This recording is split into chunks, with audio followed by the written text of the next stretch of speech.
কেমন আছো বন্ধুরা? চলে এসেছি আবার সায়েন্স স্টুডিওর একটা নতুন ক্লাস নিয়ে। পরিবেশ, তার সম্পদ এবং তাদের সংরক্ষণ। এইটার পার্ট 1 হয়ে গেছিল, এবার শুরু করছি আমরা এটার পার্ট 2। তো চলো শুরু করা যাক। ক্লাসটা শুরু করছি আমাদের নেক্সট টপিক পরিবেশ ও মানব জনসমষ্টি নিয়ে, ঠিক আছে? তো ক্লাস শুরু করার সাথে প্রথমেই আমি কিছু ক্লাসটা মানে এই টপিকটার সূচনাটা দিয়ে দিচ্ছি। কি এটা? অতিরিক্ত জ্ঞান। ইম্পর্টেন্ট নয়, তোমরা যদি অন্যান্য ক্লাসগুলো পড়ে থাকো তোমরা জানবে হয়তো যে এটা কি অতিরিক্ত জ্ঞান, মানে এক্সট্রা জ্ঞান, নলেজ যেটাকে বলে সেটা, ঠিক আছে?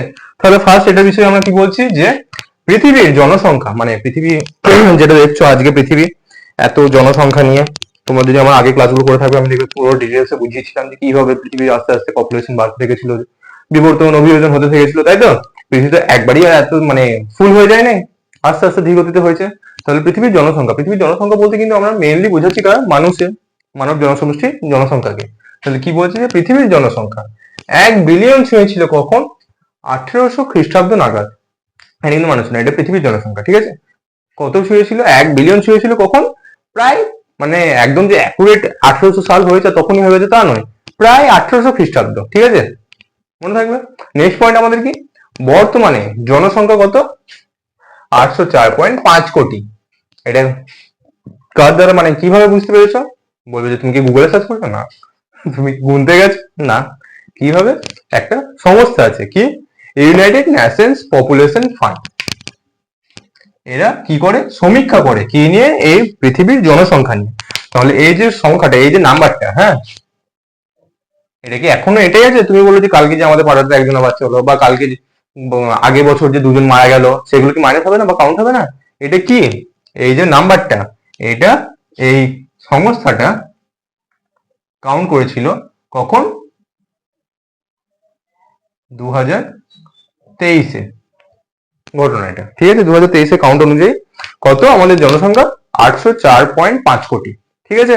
নেক্সট পয়েন্ট কি আছে আমাদের?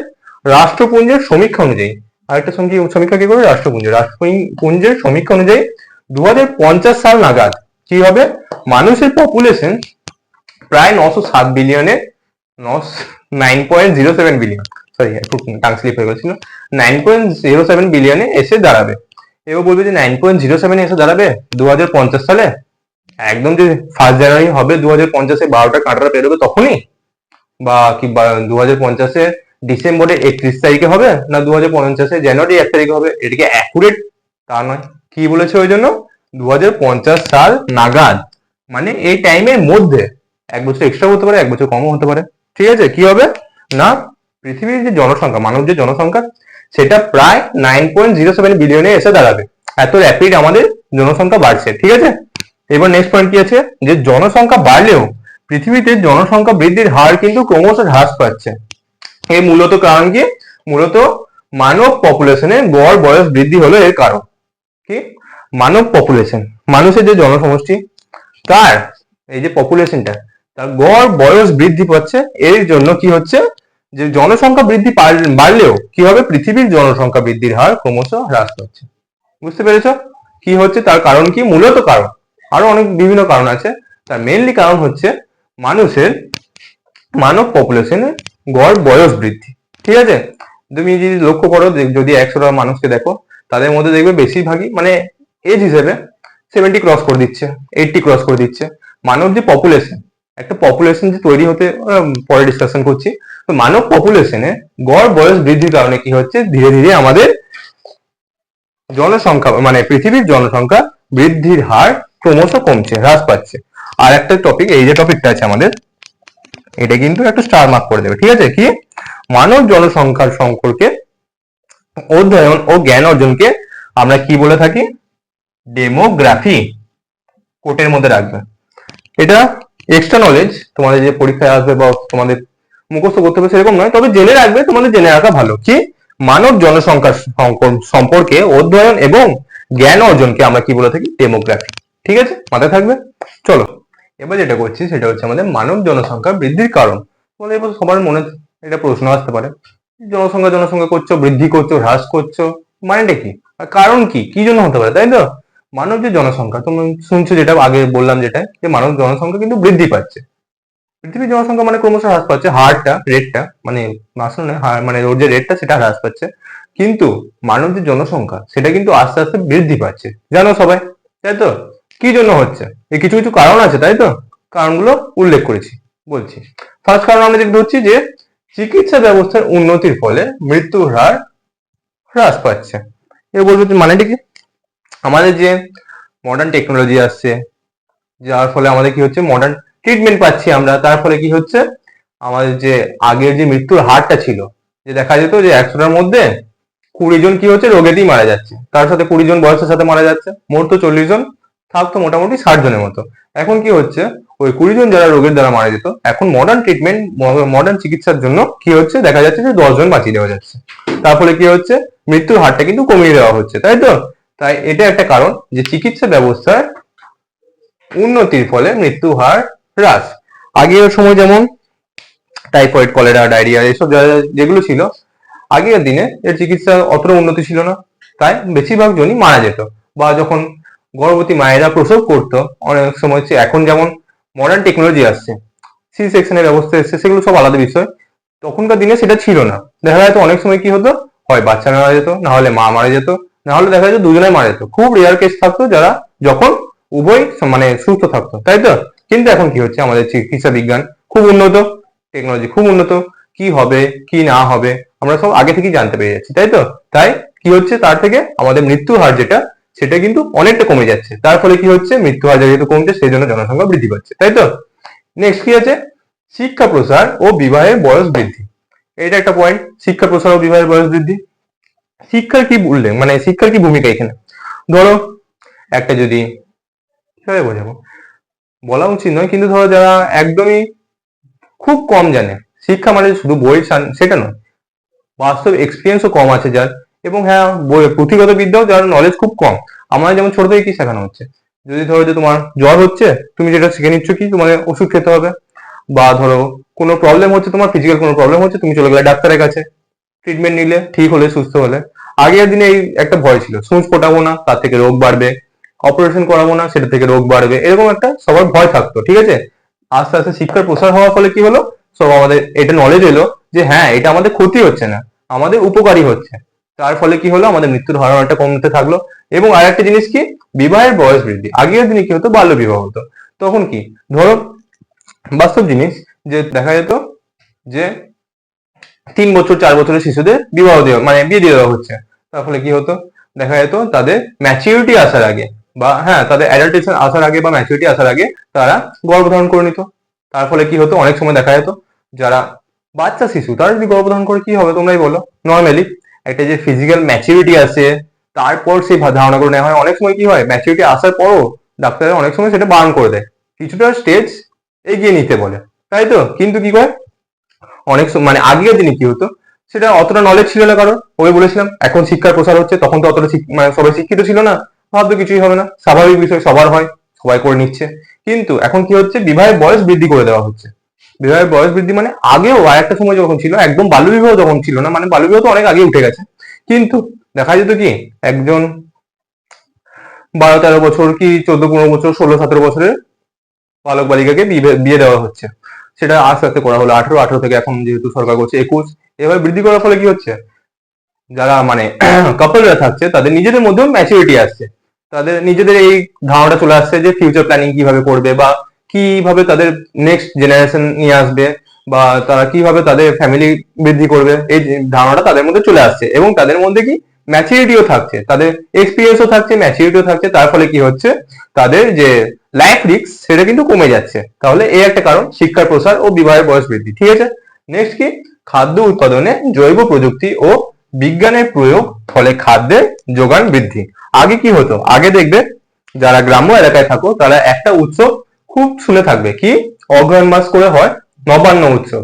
নবান্ন উৎসবটা কি হয়, যেটাকে বাংলা মানে চলতি ভাষায় বলে নবান্ন উৎসব, তাই তো? এটাতে কি হয়, নবান্ন কথাটার অর্থ কি, নব অন্ন মানে নতুন অন্ন উৎপাদন হচ্ছে যখন। তখনকার সময় কি হতো, এখন মানে এটা নর্মাল একটা রিচুয়াল হয়ে যাচ্ছে, কিন্তু তখনকার সময় এটা আনন্দের কারণ ছিল। কারণ কি, সারা বছর ধরে মানে এখন যেমন 2বার 3বার মানে চাষ হচ্ছে, হচ্ছে, সবজি টবজি সব মানে খাদ্যের উৎপাদন হচ্ছে, শস্য উৎপাদন হচ্ছে, তখনকার সময় এটা ছিল না।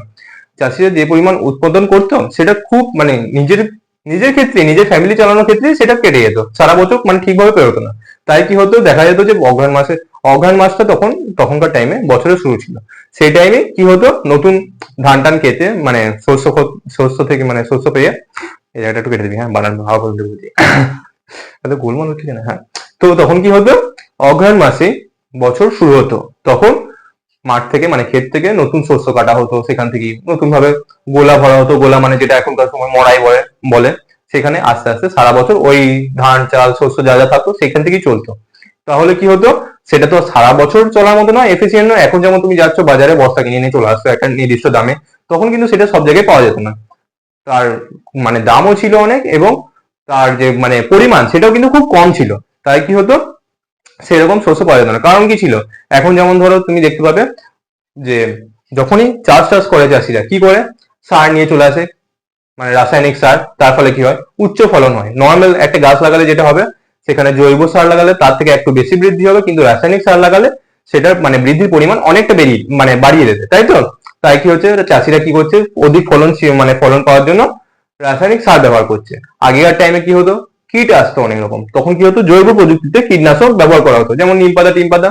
কিন্তু এগুলো কি সারা মানে অল টাইম চলতো না। কিছু কিছু কীট এমন থাকতো যারা এগুলোকে অ্যাডাপ্ট করে নিত, তাই তাদের কোনো প্রবলেম হতো না। অনেক সময় হতো কি, শস্য নষ্ট হয়ে যেত কীটের দ্বারা। কিন্তু এখন কি হচ্ছে, প্রতি বছর মানে আপডেটেশন আসছে, রাসায়নিক কীটনাশক পাওয়া যাচ্ছে। তার ফলে কি হচ্ছে, ওই কীটগুলো মানে আর শস্যের ক্ষতি করতে পারছে না। তার ফলে আমরা কি পাচ্ছি, ওই আধুনিক যে বিজ্ঞান আমাদের যে মানে প্রযুক্তি আসছে, তার ফলে কি হচ্ছে, আমাদের খাদ্যের উৎপাদন অত্যাধিক হারে বৃদ্ধি পাচ্ছে, তাই তো। তাহলে কি হচ্ছে, খাদ্য উৎপাদন বৃদ্ধি পেলে খাদ্যের অভাব হবে না, খাদ্যের অভাব না হলে মানুষ মারা যাবে না, মানুষ মানে না খেয়ে মারা যাবে না। তাই কি হচ্ছে, মৃত্যুর হার অনেকটা কমে যাচ্ছে। তাহলে এটা একটা কারণ যে কি, খাদ্য উৎপাদনে জৈব প্রযুক্তি ও বিজ্ঞানের প্রয়োগ করে ফলে খাদ্যের যোগান বৃদ্ধি পায়। খাদ্যের যোগান বৃদ্ধি মানে অনাহার কমে যাবে, তাহলে মৃত্যুর হার অনেকটা কমে যাবে। আর লাস্ট পয়েন্ট যেটা আছে, সেটা হচ্ছে বাসস্থান ও পরিকাঠামোর উন্নতি। আগের টাইমে কি করা হতো, যেমন ধরো দেখা গেল যে আমি বলছি না যে সেটা খারাপ ছিল, খারাপ নয়, জিনিসটা ভালো ছিল। এখন টাইমে অনেকে শখের জন্য সেটা বানাচ্ছে, কিন্তু তখনকার টাইমে ওটাই তাদের মানে কি বলবো, ওটাই তাদের একমাত্র উপায় ছিল। কি, যে ধরো কেউ খড়ের চাল করে দিল, খড়ের চালটা, হ্যাঁ খড়ের চাল করে দিল, তারপর নর্মাল কঞ্চি কাঠি এসব দিয়ে দেওয়াল বানিয়ে দিল, তার উপর পাতা ঝুপড়ি টুপড়ি এসব দিয়ে বাড়ি বানিয়ে নিল। কোন রকম মাটির ঠেক দিল কি দিল না, এইভাবে তারা কি করতো, আগের টাইমে বাড়ি বানিয়ে নিত, তাই তো। আস্তে আস্তে উন্নতি হলো, মাটি মানে একটু শক্তপোক্ত মাটি বাড়ি হলো, বাঁশ টাঁশ দিয়ে গেঁথে তার উপর মাটি লেই দিয়ে তারপর মাটি বাড়ি তৈরি করলো, সেটা কিছুটা উন্নত হলো। কিন্তু এখন কি হচ্ছে, দেখা যাচ্ছে যে যেমন সরকার যেটা করছে, হর ঘর যোজনা, যেটা প্রতিজন মানে প্রতিটা বাড়িকে মাটি বাড়িকে কি করছে, দালান বানানোর জন্য টাকা মানে টাকা পয়সা উদ্যোগ করছে। তার ফলে কি হচ্ছে, স্বাভাবিক জিনিস, নর্মাল যদি কেউ মাটির বাড়িতে থাকে এবং কেউ যদি দালান বাড়িতে থাকে, কার সেফ বেশি, মানে কার সেফটি বেশি, অবশ্যই দালান বাড়ি, তাই তো, পাকা বাড়ি। তাহলে কি হচ্ছে, বাসস্থান এবং পরিকাঠামোর উন্নতি হচ্ছে। তখনকার টাইমে এই যে ঘর বানানোর যে কাঠামো, এটাও কিন্তু সবাই মানে ঠিকভাবে জানতো না যে কিভাবে কাঠামোটা বানানো হয়। এখন যেমন অনেকের ধারণা আছে, শিক্ষায় মানে অনেক উন্নতি হচ্ছে। তার ফলে কি হচ্ছে, সব মানে এই কাঠামোটা বুঝতে পারছে যে কিভাবে থাকলে তাদের লাইফস্টাইল বেটার হবে এবং তাদের পরিকাঠামো মানে ভালো হবে, উন্নত হবে। তার ফলে কি হচ্ছে, তারা সেরকম করে বাড়ি বানাচ্ছে, পাকা বাড়ি বানাচ্ছে। তাহলে কি হচ্ছে, তাদের লাইফ রিস্ক অনেকটা কমে যাচ্ছে। আগেকার সময় কি দেখা যেত, জল ঝড়ের সময় বাড়িতে ছাদে চাপা পড়ে অনেকে মারা যেত, সেটা এখন হচ্ছে না, নর্মাল বিষয়। তাহলে এই যে চারটে পয়েন্ট, এই মোটামুটি চারটে পয়েন্ট তোমাদের দিলাম কিসের, মানব জনসংখ্যা বৃদ্ধির কারণ হিসেবে, ঠিক আছে।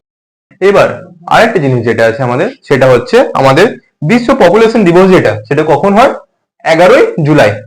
খুব যে রেয়াতে না, কিন্তু মনে রাখবে, তোমাদেরই ভালো। কি, বিশ্ব পপুলেশন দিবস বা ওয়ার্ল্ড পপুলেশন ডে কখন হয়, সেটা 11ই জুলাই, ঠিক আছে, মনে থাকবে। চলো পরবর্তী শুরু করবো, সেটা হচ্ছে ক্রমবর্ধমান জনসংখ্যার সমস্যা। এতক্ষণ তোমরা কি কি পড়লে, জনসংখ্যা মানে সূচনাটা পড়লে যে কি হচ্ছে জিনিসটা, জনসংখ্যা বৃদ্ধির কারণ পড়লে যে কি কি কারণে জনসংখ্যা বৃদ্ধি হচ্ছে। শুধু জনসংখ্যা বৃদ্ধি যখন আছে, তার একটা কি বলে ওটাকে তার একটা কুফলও থাকবে, তাই তো, অ্যান্টি রিয়াকশনও থাকবে, ঠিক আছে। তার সমস্যাগুলো যেগুলো, সেগুলোর উপর তুলে ধরেছি, এক এক করে বলছি, ব্যাখ্যা দিচ্ছি। এগুলো কিন্তু এক একটা পয়েন্ট, ঠিক আছে, এগুলো তোমাদের ব্যাখ্যা করতে দিতে পারে কোয়েশ্চেনে, আমি তোমাদের বুঝিয়ে দিচ্ছি, লিখে টাইম নষ্ট করছি না, তাই বুঝিয়ে দিচ্ছি শুধু, ঠিক আছে। কি, যে প্রাকৃতিক সম্পদের অতি ব্যবহার এবং তার হ্রাস। বলো, তোমরাই বলো, কতটা শুনে কি বুঝতে পারছো। বায়োলজি এমন একটা সাবজেক্ট, তোমাদের আমি প্রথম ক্লাসই বলেছিলাম, বায়োলজি এমন একটা সাবজেক্ট, কম পড়ে বেশি নাম্বার পাওয়া যায়, তাই তো।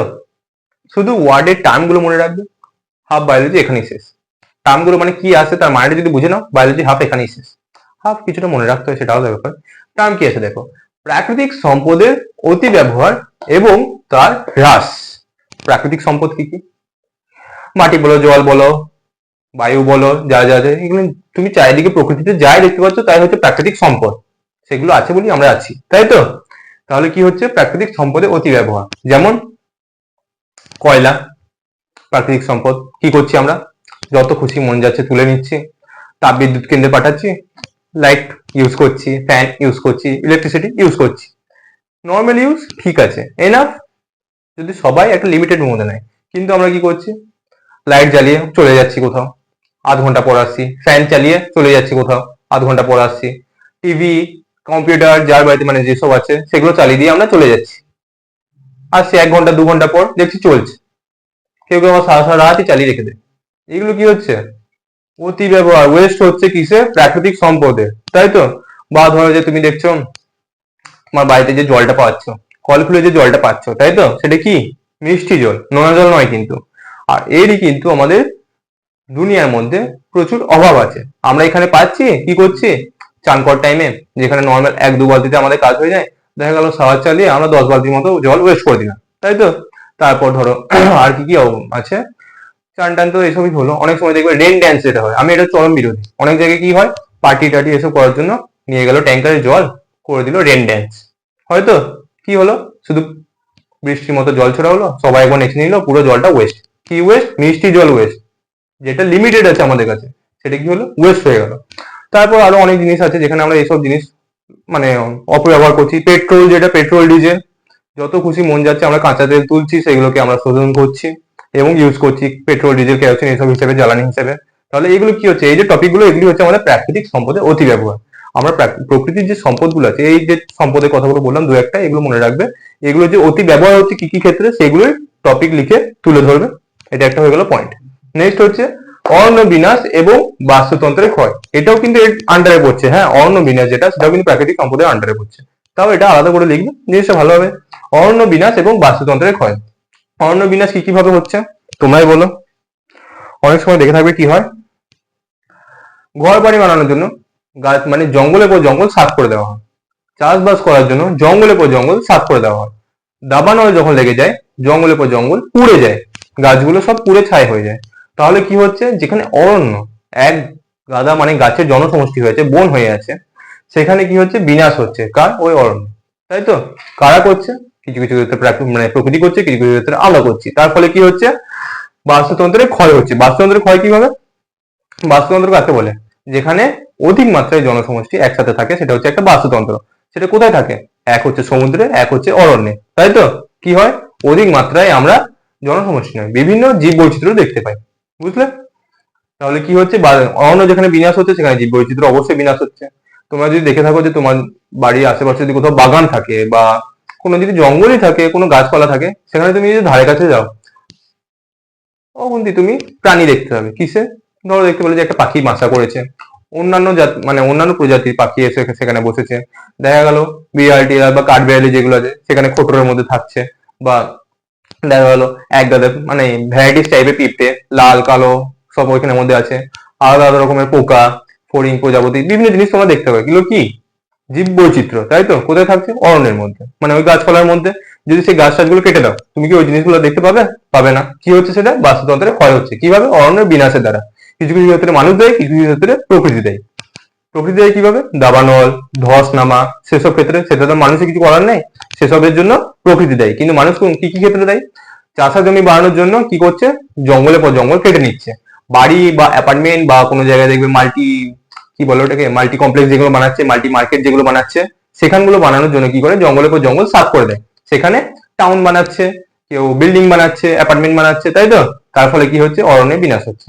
নেক্সট পয়েন্ট কি আছে? কৃষি জমির হ্রাস। কৃষি জমির হ্রাস কিভাবে? বলো, তোমরাই বলো কিভাবে হচ্ছে কৃষি জমির হ্রাস? কৃষি জমি যেটা আছে একটা লিমিটেড জমি, তাই তো? অনেক সময় মানে আমরা দেখে থাকবে, গ্রাম এলাকায় যারা থাকো তারা দেখে থাকবে কি করে, জমি শেষে মানে জমির ধান মানে শস্যগুলো কাটার পর সর্ষের যে আগাছা মানে সর্ষের যে নিচের অংশগুলো পড়ে থাকে, সেগুলোকে মানে নষ্ট করার জন্য হোক বা সেগুলো যাতে পরের চাষের যাতে মানে সেটা মানে কোনো বাধা না করে, তার জন্য কি করে? আগুন ধরিয়ে দেয়। দেখেছো অনেকে কি হয়, জমির পর জমি সেই ওই আগাছাগুলো আগুন ধরতে থাকে, জমির উর্বরতা কমতে থাকে, তার ফলে কি হয়, কৃষি জমি হ্রাস হয়। কৃষি জমি কি, কৃষি জমি একটা উর্বর জমি থাকবে, সেখানে শস্য লাগানো হবে, সেখান থেকে শস্য পাবো আমরা, তাই তো। কিন্তু ওভাবে যদি আগুন ধরে দেওয়া হয়, নর্মালি যেন মাটিতে যদি আগুন ধরানো হয়, মাটিতে যদি আগুনের মধ্যে যদি মাটিকে রাখা হয়, কি হবে, সেটা শক্ত ইট হয়ে যাবে। ইটের মধ্যে কি কখনো তুমি গাছ লাগাতে পারবে, পারবে না, স্বাভাবিক বিষয়। সেটা একটা কারণ। তাছাড়াও যেটা আছে যে রাসায়নিক কীটনাশক, রাসায়নিক সার ব্যবহার করার ফলেও কৃষি জমি উর্বরতা কমে যাচ্ছে, সেটা একটা কারণ। তাছাড়াও ধসেতে জমির পরিমাণ কমে যাচ্ছে, বন্যাতে জমির পরিমাণ কমে যাচ্ছে, সেগুলো বাড়ি ঘর বানানোর জন্য কৃষি জমির পরিমাণ কমে যাচ্ছে। অনেক সময় দেখা যাবে যে জমি দখল করে নেয়, কৃষি জমি দখল করে নিয়ে কি করছে, বাড়ি ঘর বানিয়ে নিচ্ছে, কেউ কেটে পুকুর বানিয়ে নিচ্ছে, সেসব জিনিসগুলো হচ্ছে, তার ফলে কি হচ্ছে, কৃষি জমি হ্রাস হচ্ছে, তাই তো। তাছাড়া কৃষি জমি হ্রাসটা কি জন্য হচ্ছে, হ্যাঁ জিনিস আমি বললাম কি জন্য হ্রাসটা হচ্ছে, কি জন্য, জনসংখ্যা বৃদ্ধির জন্য। জনসংখ্যা যত বৃদ্ধি পাবে, ধরো তুমি আছো তোমার বাড়ির বাইরে, তুমি আছো মা বাবার সাথে, তুমি তোমার ভাই এখন আছো, তোমার বাড়ির বাইরে একটা খামার আছে, তোমাদের নিজস্ব খামার, তাই তো, আছে সেটা। এবার দেখা গেল কি দুজন ছোট ছেলে আছো, খামার আছে, খামারের বাবা যে আছে সে সবজি টবজি লাগান বা কোনো ফলের গাছ টাছ লাগিয়েছেন, সেসব আছে, ফুলের গাছ টাছ আছে। দেখা গেলো যখন তোমরা দুজন বড় হলে, দুজনে ভাগাভাগি করে নিলে বাড়ি, একটা বাড়িতে তোমরা থাকলে, ওই যে জমিটা আছে কেউ দখল করে নিল, বানিয়ে নিল ঘর। দেখি জন্য হচ্ছে জনসংখ্যা বৃদ্ধির জন্য, জনসংখ্যা যত বৃদ্ধি পাবে মানুষ কি চাইবে, আলাদা আলাদা ছেড়ে ছেড়ে থাকতে, তার ফলে কি হবে, কৃষি জমি হ্রাস হচ্ছে, তাই তো। নেক্সট পয়েন্ট কি আছে, মিষ্টি জলের অভাব। প্রথমেই বলেছিলাম যেটা, পৃথিবীতে যে পরিমাণ জল আছে তার মাত্র 3% খাওয়ার যোগ্য, মানে মিষ্টি জল, তাই তো। তার মাত্র 1% কোথায় আছে, আমাদের মাটির তলায়, বাকি সব কোথায় আছে, গ্লেসিয়ারে, মানে ওই মেরু অঞ্চলে বরফ হয়ে জমে আছে। তাহলে কি হয় ব্যাপারটা, মিষ্টি জলের অভাব। পৃথিবীর জনসংখ্যা এত, সেখানে কি সবাই, কেউ কিন্তু নোনা জল খায় না, কি খায়, মিষ্টি জল খায়, সবাই খায়, কিন্তু নষ্ট কত হচ্ছে, খাওয়ার মানে প্রয়োজনের থেকে বেশি হচ্ছে নষ্ট। আছে আমাদের কাছে লিমিটেড স্টক, কিন্তু সবাই কি করছে, অত্যাধিক হারে ব্যবহার করে নিয়ে জিনিসটা নষ্ট করছে। একটা টাইম পর যদি দেখতে পাও যে মাটির নিচে যে জল আছে শেষ হয়ে গেল, কি হবে, জনসংখ্যা হ্রাস, মানে মানুষ আস্তে আস্তে জল না পেয়ে জলের অভাবে মারা যাবে। কিন্তু এই জলের অভাবটা কি জন্য হচ্ছে, জনসংখ্যা বৃদ্ধির জন্য। একটা লোক যদি থাকে, তার কাছে যদি 10,000 লিটার জল থাকে, তার মোটামুটি 10 বছর পেরিয়ে যাবে, মানে কোনো চিন্তা ছাড়াই। কিন্তু সেখানে যদি 10,000 লোক থাকে আর 10,000 লিটারই জল থাকে, কি হবে, সবাই এক নিজের জন্য 1-1 লিটার পাবে, 1-1 লিটার তো একদিনই শেষ। সেই জন্য জনসংখ্যা যত বাড়ছে, মিষ্টি জলের অভাব তত হচ্ছে, সবাই যে যার মতো করে ব্যবহার করে নিচ্ছে। আর নেক্সট কি আছে, যে বায়ু এবং জলদূষণ। বায়ু এবং জলদূষণ মানে, বলো, ধরো তুমি তোমার বাড়িতে একমাত্র ছেলে, তাই তো, তোমার বাবা, তুমি পরীক্ষায় ভালো নম্বর করলে, তোমার বাবা একটা বাইক কিনে দিল, গেলে বাইক নিয়ে চললে, সেখান থেকে পলিউশন হলো। তুমি আছো, তোমার 2 বোন 2 ভাই আছে, সবাই একটা করে বাইক নিল, সবাই বাইক নিয়ে বেরোলো, কি হবে, দূষণের পরিমাণ বাড়বে। আমি এটা এক্সাম্পল দিচ্ছি, সেটাই তো হচ্ছে। মানুষের কি উচিত, যাতে মানে জনগোষ্ঠী মানে একসাথে অনেকজন যাতায়াত করতে পারবে, সেরকম যানবাহনে চলা উচিত, যেমন বাস আছে, ট্রেন আছে, তাই তো। কিন্তু মানুষ এটা করবে না, সব প্রাইভেট গাড়ি নিচ্ছে, কেউ বাইক নিচ্ছে, কেউ কার কিনছে, তার ফলে কি হচ্ছে, বায়ু দূষণের পরিমাণ আরো বাড়ছে। তার বায়ু দূষণের পরিমাণ বাড়ার কারণ জনসংখ্যা, তাই তো। তাছাড়াও কি আছে, যে জলদূষণ। জলদূষণটা কি করে হচ্ছে বলো তোমরা, মানুষ, তুমি বাড়িতে চান করছো, সাবান টাবান মেখে, শ্যাম্পু ট্যাম্পু মেখে, যাচ্ছে সেটা কোথায়, জলেতে, মিশছে কোথায়, জলেতে। তুমি একা যতটা নষ্ট করছো, মানে দূষণ করছো, যদি সেখানে তোমার সাথে আরো 10 জন থাকে, কতটা দূষণ হবে, তাই তো। তাছাড়াও ধরো যে যেভাবে কীটনাশক, মানে হ্যাঁ কৃষি জমিটার কথা বলছি, যে কৃষি জমি যেভাবে হচ্ছে, কৃষি জমি যেভাবে আমাদের এখন চাষবাস চলছে, অতিরিক্ত কীটনাশক ব্যবহার, অতিরিক্ত সারের ব্যবহার। ধরো যদি জনসংখ্যা থাকতোই না, একজন চাষি 100টা লোক খাবে, সরি 10 জন চাষি 100টা লোক খাবে, তাই এত টেনশন কিসের ছিল, এত গাদা গাদা চাষ করা, সে লিমিটেড স্টক করতো চাষ, নিজের জন্য যতটা দরকার এবং অন্যদের যতটা দেওয়া দরকার, তাই তো। কিন্তু কি হচ্ছে, চাষি অল্প, মানে যে চাষ করছে তার পরিমাণ অল্প, আর খাওয়ার লোক এক গাদা, তাই তো। তার ফলে কি হচ্ছে, উৎপাদন বাড়ানোর জন্য বিভিন্ন ধরনের কীটনাশক, রাসায়নিক এসব ব্যবহার করতে হচ্ছে। তার ফলে কি হচ্ছে, সেগুলো যখন জলে ধুয়ে মিশে যাচ্ছে, জলেতে মিশছে, তার ফলে জলদূষণ হচ্ছে। তাছাড়া বিভিন্ন কারণ আছে জলদূষণ হওয়ার। জলদূষণ হওয়ার মেন কারণ কি, একটা কমন জিনিস ভেবে রাখো, একটা লোক তুমি একা যতটা দূষণ করবে, ধরো তুমি প্রতিটা লোক একসাথে 1 কেজি, আমি হিসাব মতো বলছি, 1 কেজি দূষণ জলেতে ফেলছে, ঠিক আছে, একজন। তুমি যদি একা থাকো, একটা পুকুরের মধ্যে 1 কেজি দূষণ ফেলে, তুমি ধরো গোটা গ্রামের সাথে এসছো, সবাই মিলে যদি 1 কেজি করে ফেলে, পুকুরটা বুঝে যাবে দূষণ, তাই তো। তাই কি হচ্ছে, জনসংখ্যা বৃদ্ধির ফলে বায়ু দূষিত হচ্ছে, জলদূষণও হচ্ছে। তাছাড়াও আর কি আছে, জলাভূমি ধ্বংস। জলাভূমি ধ্বংস কি করে হচ্ছে, একটা মেইন রিজন এখন দেখতে পাচ্ছ যে কি হচ্ছে, অনেক সময় ঘর বাড়ি বানানোর জন্য জলাভূমি যেগুলো থাকছে, পুকুর টুকুর হ্রদ ট্রদ যেগুলো থাকছে, সেগুলো বুঝিয়ে ফেলা হচ্ছে। কি কারণে? ঘর বাড়ি বানাবে বা চাষবাস করবে কারা? 2 ভাই বা 3 ভাই আছে, তারা আলাদা হয়ে গেছে, তাদের মানে পূর্বপুরুষের প্রপার্টি সেগুলো, তারা কি করছে সেগুলো বুঝিয়ে দিচ্ছে এবং ব্যবহার করছে নিজেদের মতো, যার যেমন ইচ্ছা। তাহলে তার ফলে কি হচ্ছে? জলাভূমি যেগুলো সেগুলো ধ্বংস হচ্ছে। তারপর কি আছে? বায়ুমণ্ডলের পরিবর্তন এবং বিশ্ব উষ্ণায়ন। বায়ুমণ্ডলের পরিবর্তন এবং বিশ্ব উষ্ণায়ন মানে ধরো একটা স্বাভাবিক জিনিস, আগের ক্লাসগুলো আমি যেগুলো পড়িয়েছিলাম যে বায়ুমণ্ডলে অক্সিজেনের পরিমাণ কি আছে, নাইট্রোজেনের পরিমাণ কি আছে, কার্বন ডাই অক্সাইডের পরিমাণ কি আছে, সব লিমিট, মানে একটা লিমিট আছে সবকিছু পরিমাণে, তাই তো? এবার ধরো যে একটা বাড়িতে, মানে একটা এই রুমের মধ্যে, ধরো একটা বদ্ধ রুম, এখানে আমি 10 কেজি অক্সিজেন রেখে দিলাম। 10 কেজি অক্সিজেন একটা লোক যদি থাকে এনাফ তার জন্য, মিনিমাম একটা দিন কাটানোর, একটা দিন নয়, 12-13 ঘন্টা কাটানোর জন্য এনাফ সেটা। কিন্তু ধরো ওখানে যদি 10টা লোক থাকে, ওই 10 কেজি অক্সিজেন কতক্ষণ চলবে, তাই তো? এইভাবে কি হচ্ছে? বায়ুমণ্ডলে পরিবর্তন ঘটছে কিভাবে? কার্বন ডাই অক্সাইডের পরিমাণ বেড়ে যাচ্ছে। আরো বিভিন্ন কারণ আছে, যেমন তুমি ফ্যান চালাচ্ছ, এসি চালাচ্ছ, তুমি একজন যদি চালাও তার কাছে যে দূষণটা আসবে সেটা লিমিটেড হবে। কিন্তু যখন অনেকজন মিলে ওই ফ্যান এসি চালাচ্ছে, গাড়ি চালাচ্ছে, প্রাইভেট বাইক প্রাইভেট কার চালাচ্ছে, তারা কি করছে? দূষণের পরিমাণ আরো বাড়িয়ে দিচ্ছে, তাই তো? তাহলে কি হচ্ছে? তার ফলে বায়ুমণ্ডলে পরিবর্তন হচ্ছে এবং গ্লোবাল ওয়ার্মিং হচ্ছে। গ্লোবাল ওয়ার্মিং বিশ্ব উষ্ণায়ন, পরিবেশের টেম্পারেচার আস্তে আস্তে প্রতি বছর বৃদ্ধি পাচ্ছে। নেক্সট পয়েন্ট যেটা আসছে, খাদ্য সংকট। খাদ্য সংকট কিভাবে আসছে? ধরো যতই মানে তুমি রাসায়নিক সার, রাসায়নিক কীটনাশক ব্যবহার করো, খাদ্য তোমার একটা জমিতে, তুমি যদি একটা জমিতে 10 কেজি চাল পাওয়ার কথা, সেখানে তুমি খুব জোর ম্যাক্সিমাম 12 কেজি পাবে। ঠিক আছে? একটা লিমিটেড জায়গার মধ্যে। ধরো তুমি একটা আমের গাছ লাগাইছো, ঠিক আছে? আম গাছটা থেকে তুমি ম্যাক্সিমাম 100 থেকে 200 আম পাবে। যদি খুব বিশাল আয়তনের হয়, তুমি তো সেখান থেকে 5-6 হাজারটা আম পাবে না একটা গাছ থেকে, তাই তো? সেটা কিন্তু একটা লিমিট আছে তার। তাই কি হচ্ছে? ওই লিমিট ক্রস করে যখন জনসংখ্যা বেড়ে যাচ্ছে, ধরো তুমি একটা ছোট একটা লেবু বা কিছু ওইসব ছোট জাতীয় একটা লঙ্কা বা লেবু এরকম ছোট গাছ লাগিয়েছো এবং সেটা বলেছে যে 100 জনের মধ্যে ভাগ করো। সম্ভব কিভাবে? কোনোভাবে সম্ভব? সেটা সম্ভব নয়, তাই তো? তাহলে কি হচ্ছে? জনসংখ্যা যত বাড়ছে, খাদ্যের পরিমাণ কিন্তু মানে ওভারঅল লিমিটেড। তাহলে কি হচ্ছে? জনসংখ্যা যত বাড়ছে তাদের মধ্যে খাদ্যের সংকট দেখা দিচ্ছে, তাই তো? তাই এগুলো হলো মেইনলি কিছু পয়েন্ট কিসের জনসংখ্যা বৃদ্ধির সমস্যা। ঠিক আছে? আরো কিছু পয়েন্ট আছে কিন্তু সেগুলো অতটা উল্লেখযোগ্য নয়, এগুলো উল্লেখযোগ্য তোমাদের মনে রাখার মতো। আমি ভেঙে ভেঙে ব্যাখ্যা করে দিলাম, পরীক্ষায় যদি আসে এভাবেই ব্যাখ্যা করে তোমরা লিখতে পারবে সহজভাবে। চলো পরবর্তী। তো এবার তোমাদের যেটা করাবো সেটা হচ্ছে পরিবেশ এবং মানব স্বাস্থ্য। কথাটা শুনি তোমরা কি বুঝতে পারছো বলো? পরিবেশ এবং মানব স্বাস্থ্য মানে কথাটা, আমরা টপিকটা কি নিয়ে হবে? পরিবেশ নিয়ে এবং মানুষের স্বাস্থ্য নিয়ে। পরিবেশ কি কি ভাবে মানুষের স্বাস্থ্যকে এফেক্ট ফেলে সেটা নিয়ে, তাই তো? এবং কি কি ভাবে এফেক্ট ফেলে আমি আগে ক্লাসগুলো যেমন তোমাদের বলেছিলাম, দেখবে যা যা যখন দূষণ টূষণ নিয়ে বলছিলাম, যে কিভাবে শব্দ দূষণ মানুষের মানসিক স্বাস্থ্য বিঘ্নিত করে, মানে একটু প্রবলেম করে মানসিক স্বাস্থ্যে। বাকি আরো যা যা আছে, যেমন তোমার জল দূষণ, মাটি দূষণ, এগুলো কিভাবে মানুষকে ক্ষতিগ্রস্ত করে, এগুলো নিয়ে তোমাদের বলেছিলাম। কিন্তু মেইনলি এখানে তোমাদের যেটা আলোচিত হবে সেটা হচ্ছে কি নিয়ে? বায়ু দূষণ নিয়ে। বায়ু দূষণের কোন পার্টটা নিয়ে? বায়ু দূষণের ফলে ফুসফুসের যে রোগগুলো হয় সেটা নিয়ে, ঠিক আছে? তাহলে চলো, তো এবার তোমাদের যেটা করবো সেটা হচ্ছে ফুসফুসের রোগ নিয়ে। ফুসফুসের রোগ মানে প্রথমেই তোমাদের মাথায় কি আছে? ব্রঙ্কাইটিস। এটা আসছে পরে বলছি, ফার্স্ট আমরা শুরু করছি অ্যাজমা নিয়ে। অ্যাজমা বা অ্যাস্থমা, যেটাকে বাংলায় আমরা কি বলে থাকি? হাঁপানি। এর বিষয়ে কয়েকটা জিনিস, যে এই জিনিসটা কি, রোগটা কি? রোগটা হচ্ছে অ্যাজমা একটি কেমন ধরনের রোগ? দীর্ঘস্থায়ী রোগ। এমনি নর্মাল তোমাদের জ্বর টর যেগুলো হয়, ডেঙ্গু ম্যালেরিয়া, এগুলো কি হয়? একবার হলো ছেড়ে গেল। কিন্তু অ্যাজমা রোগটা কি? এটা লং টাইপ পিরিয়ডে চলে, ঠিক আছে? লম্বা দীর্ঘস্থায়ী রোগ এটা। কি রোগ? ক্রনিক রোগ, ঠিক আছে?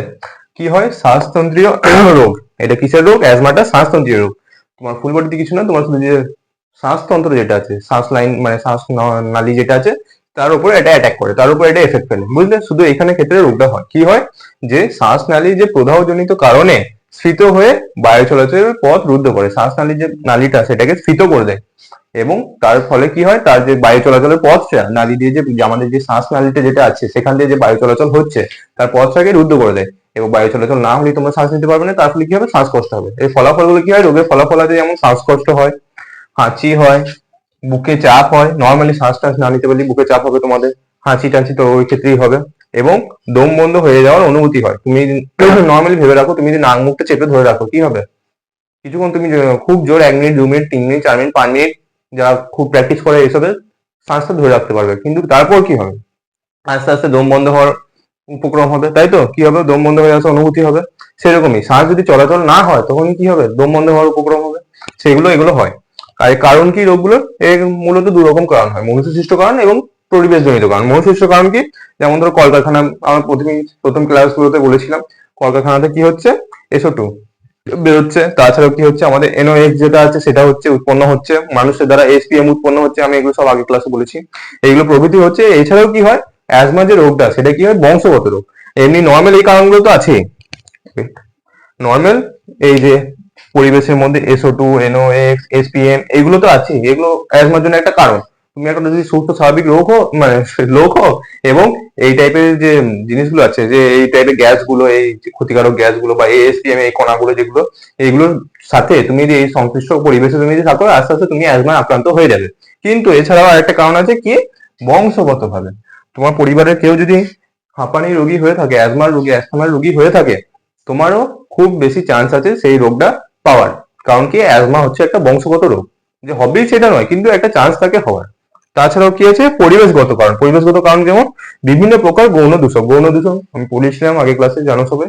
গৌণ দূষকের মধ্যে কি কি আছে, যেমন ধরো যে ওজন, এটা গৌণ দূষক। ফার্মালডিহাইড, প্যান, এগুলো সবাই পড়েছিলাম আগের কাছে। এইগুলো হচ্ছে অ্যাস্থমার একটা কারণ। তাছাড়াও কি, বিভিন্ন প্রকার অ্যালার্জেন। অ্যালার্জেন জিনিসটা কি, সেই সব দূষকগুলো যার জন্য অ্যালার্জি হয়, যেমন পরাগরেণু, ধুলো, ধোঁয়া, যেসব কারণে অ্যালার্জি হয় অনেকে, বায়ুজনিত কারণে, ইয়েজনিত কারণে যেসব অ্যালার্জি হয় সেগুলোকে আমরা কি বলে থাকি, অ্যালার্জেন। বিভিন্ন প্রকার অ্যালার্জেনের জন্য কি হয়, অ্যাস্থমা হয়ে থাকে। ঠিক আছে, চলো এরপরে আর একটা জিনিস তোমাদের যেটা বলছিলাম সেটা হচ্ছে যে আমাদের এই জিনিসগুলো জেনে রাখবে, তোমাদের পরীক্ষাতে আসবে না কিন্তু জেনে রাখা ভালো, যে কি বিশ্ব পরিবেশ দিবস যেটা, সেটা কখন হয়, 5ই জুন। আর বিশ্ব অ্যাজমা দিবস, অ্যাস্থমা দিবস যেটাকে বলো, সেটা কবে হয়, 5ই মে। দুটোই 5 তারিখ, এটা যেন গুলিয়ে ফেলো না। হয়তো চলে এলো কখনো MCQ-তে, না আসার চান্সই বেশি, কিন্তু ধরো চলে এলো, বাই চান্স চলে এলো জেনারেল নলেজ হিসেবে, তখন মনে রাখবে যে বিশ্ব পরিবেশ দিবস হয় 5ই জুন এবং অ্যাজমা দিবস 5ই মে। ঠিক আছে, এবার তোমাদের যেটা বলবো সেটা হচ্ছে ব্রঙ্কাইটিস রোগটা নিয়ে। প্রথমে বলেছিলাম ফুসফুসের রোগ, মানে প্রথমে কি আছে আমাদের, ব্রঙ্কাইটিস, অ্যাজমা, এগুলো তাই তো, অ্যাজমাটা নিয়ে বললাম। এবার বলবো যেটা ব্রঙ্কাইটিস। ব্রঙ্কাইটিস রোগটা কি হয় সেটা বলছি। ব্রঙ্কাইটিস রোগটা হচ্ছে খুবই খারাপ, খুবই কষ্টকর একটা রোগ। কি হয়, ব্রঙ্কাইটিস হলো শ্বাসতন্ত্রীয় রোগ, শ্বাসতন্ত্রীয় রোগ। তাছাড়াও যাতে কি হয়, ফুসফুসের ব্রঙ্কাস যেগুলো হচ্ছে ছোট ছোট থলি, যেগুলো যার মধ্যে বায়ুটা স্টোর হয়। ফুসফুসটা গোটাটাই একটা থলি নয়, ওর মধ্যে কিছু ছোট ছোট অ্যালভিওলাই থাকে, সেগুলোর মধ্যে কি হয়, বায়ুটা স্টোর হয়। কি হয় সেখানে, ফুসফুসের ব্রঙ্কাস ও ব্রঙ্কিওল গুলি শ্লেষ্মাপূর্ণ হয়, শ্লেষ্মাপূর্ণ হয়ে যায়, তাই সেই যে ব্রঙ্কাস গুলো আছে তার মধ্যে শ্লেষ্মাই ভর্তি হয়ে যায়। ঠিক আছে, এই রোগটা হলে তারপর কি হয়, ও প্রবল কাশির সাথে কফ বের হয়। নর্মাল জিনিস, শ্লেষের সাথে যদি ফুসফুসটা ভর্তি হয়ে যায়, ফুসফুসে কি হয়, আমাদের ওখানেই তো হাওয়া স্টোর হচ্ছে, ওখান থেকে আমার হাওয়া ঢুকছে, আর ওখান থেকে হাওয়া বেরোচ্ছে। ওটাই যদি শ্লেষটা পূর্ণ হয়ে যায়, কাশির সাথে কি হবে, কফ তো বেরোবে, তাই না? তাহলে কি হয়, আমাদের প্রবল কাশি হয়। মানে হ্যাঁ, যদি ব্রঙ্কাইটিস হয় তাদের দেখবো অনেক প্রবল কাশি হয়, দীর্ঘ সময়, মানে কেসি যায় এরকম হয়, মানে কাশতে কাশতে তলিয়ে যায় এমন অবস্থা হয়ে যায়। তার সাথে কি হয়, কফ বের হয়। ঠিক আছে, তাছাড়া হ্যাঁ, আর এই ব্রঙ্কাইটিসের মানে দুই ধরনের হয়, মেইনলি দুই ধরনের। কি ধরনের, তীব্র ব্রঙ্কাইটিস যেটাকে বলে অ্যাকিউট ব্রঙ্কাইটিস, এবং দীর্ঘস্থায়ী ব্রঙ্কাইটিস যেটাকে বলে ক্রনিক ব্রঙ্কাইটিস। ঠিক আছে, মনে থাকবে, এটা হয় তীব্র, মানে একবারে খুবই যন্ত্রণাদায়ক যেটা হয় সেটা হচ্ছে অ্যাকিউট ব্রঙ্কাইটিস, তীব্র ব্রঙ্কাইটিস। এবং যেটা লং টাইম পিরিয়ডের জন্য হতে থাকে, দেখে থাকবে যে তোমাদের বাড়িতে বয়স্ক কেউ থাকে, দাদু দিদা ঠাকুমা জেঠুমা যে যা হচ্ছে, তারা যদি থাকে তাহলে দেখতে থাকবে যে মানে শুনে থাকবে যে তারা হয়তো গত 10 বছর ধরে এই রোগটা পুষে আছে, বুঝলো তো, এরকম ধরনের হতে থাকে। এগুলো হচ্ছে দীর্ঘ ব্রঙ্কাইটিস।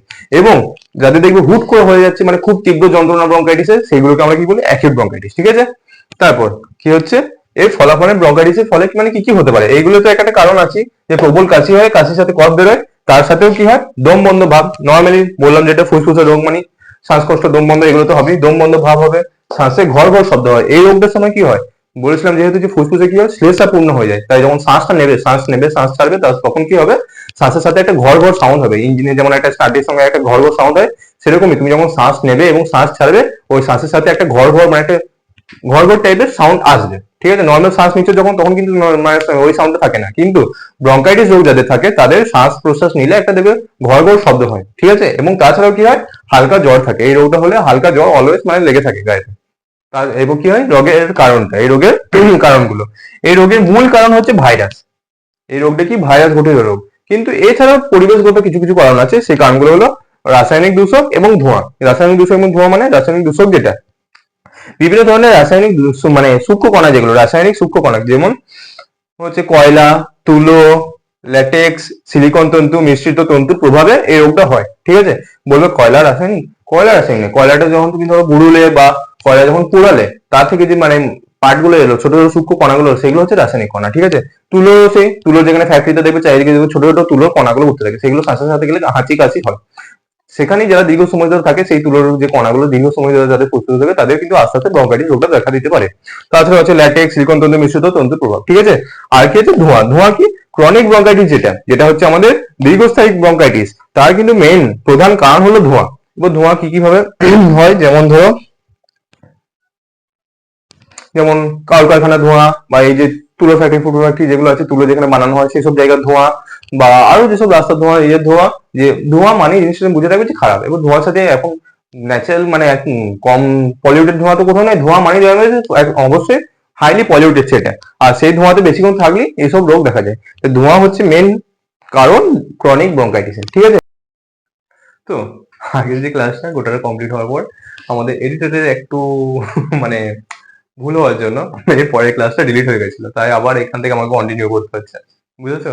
তো যাই হোক, কি করব, করা যাক শুরু।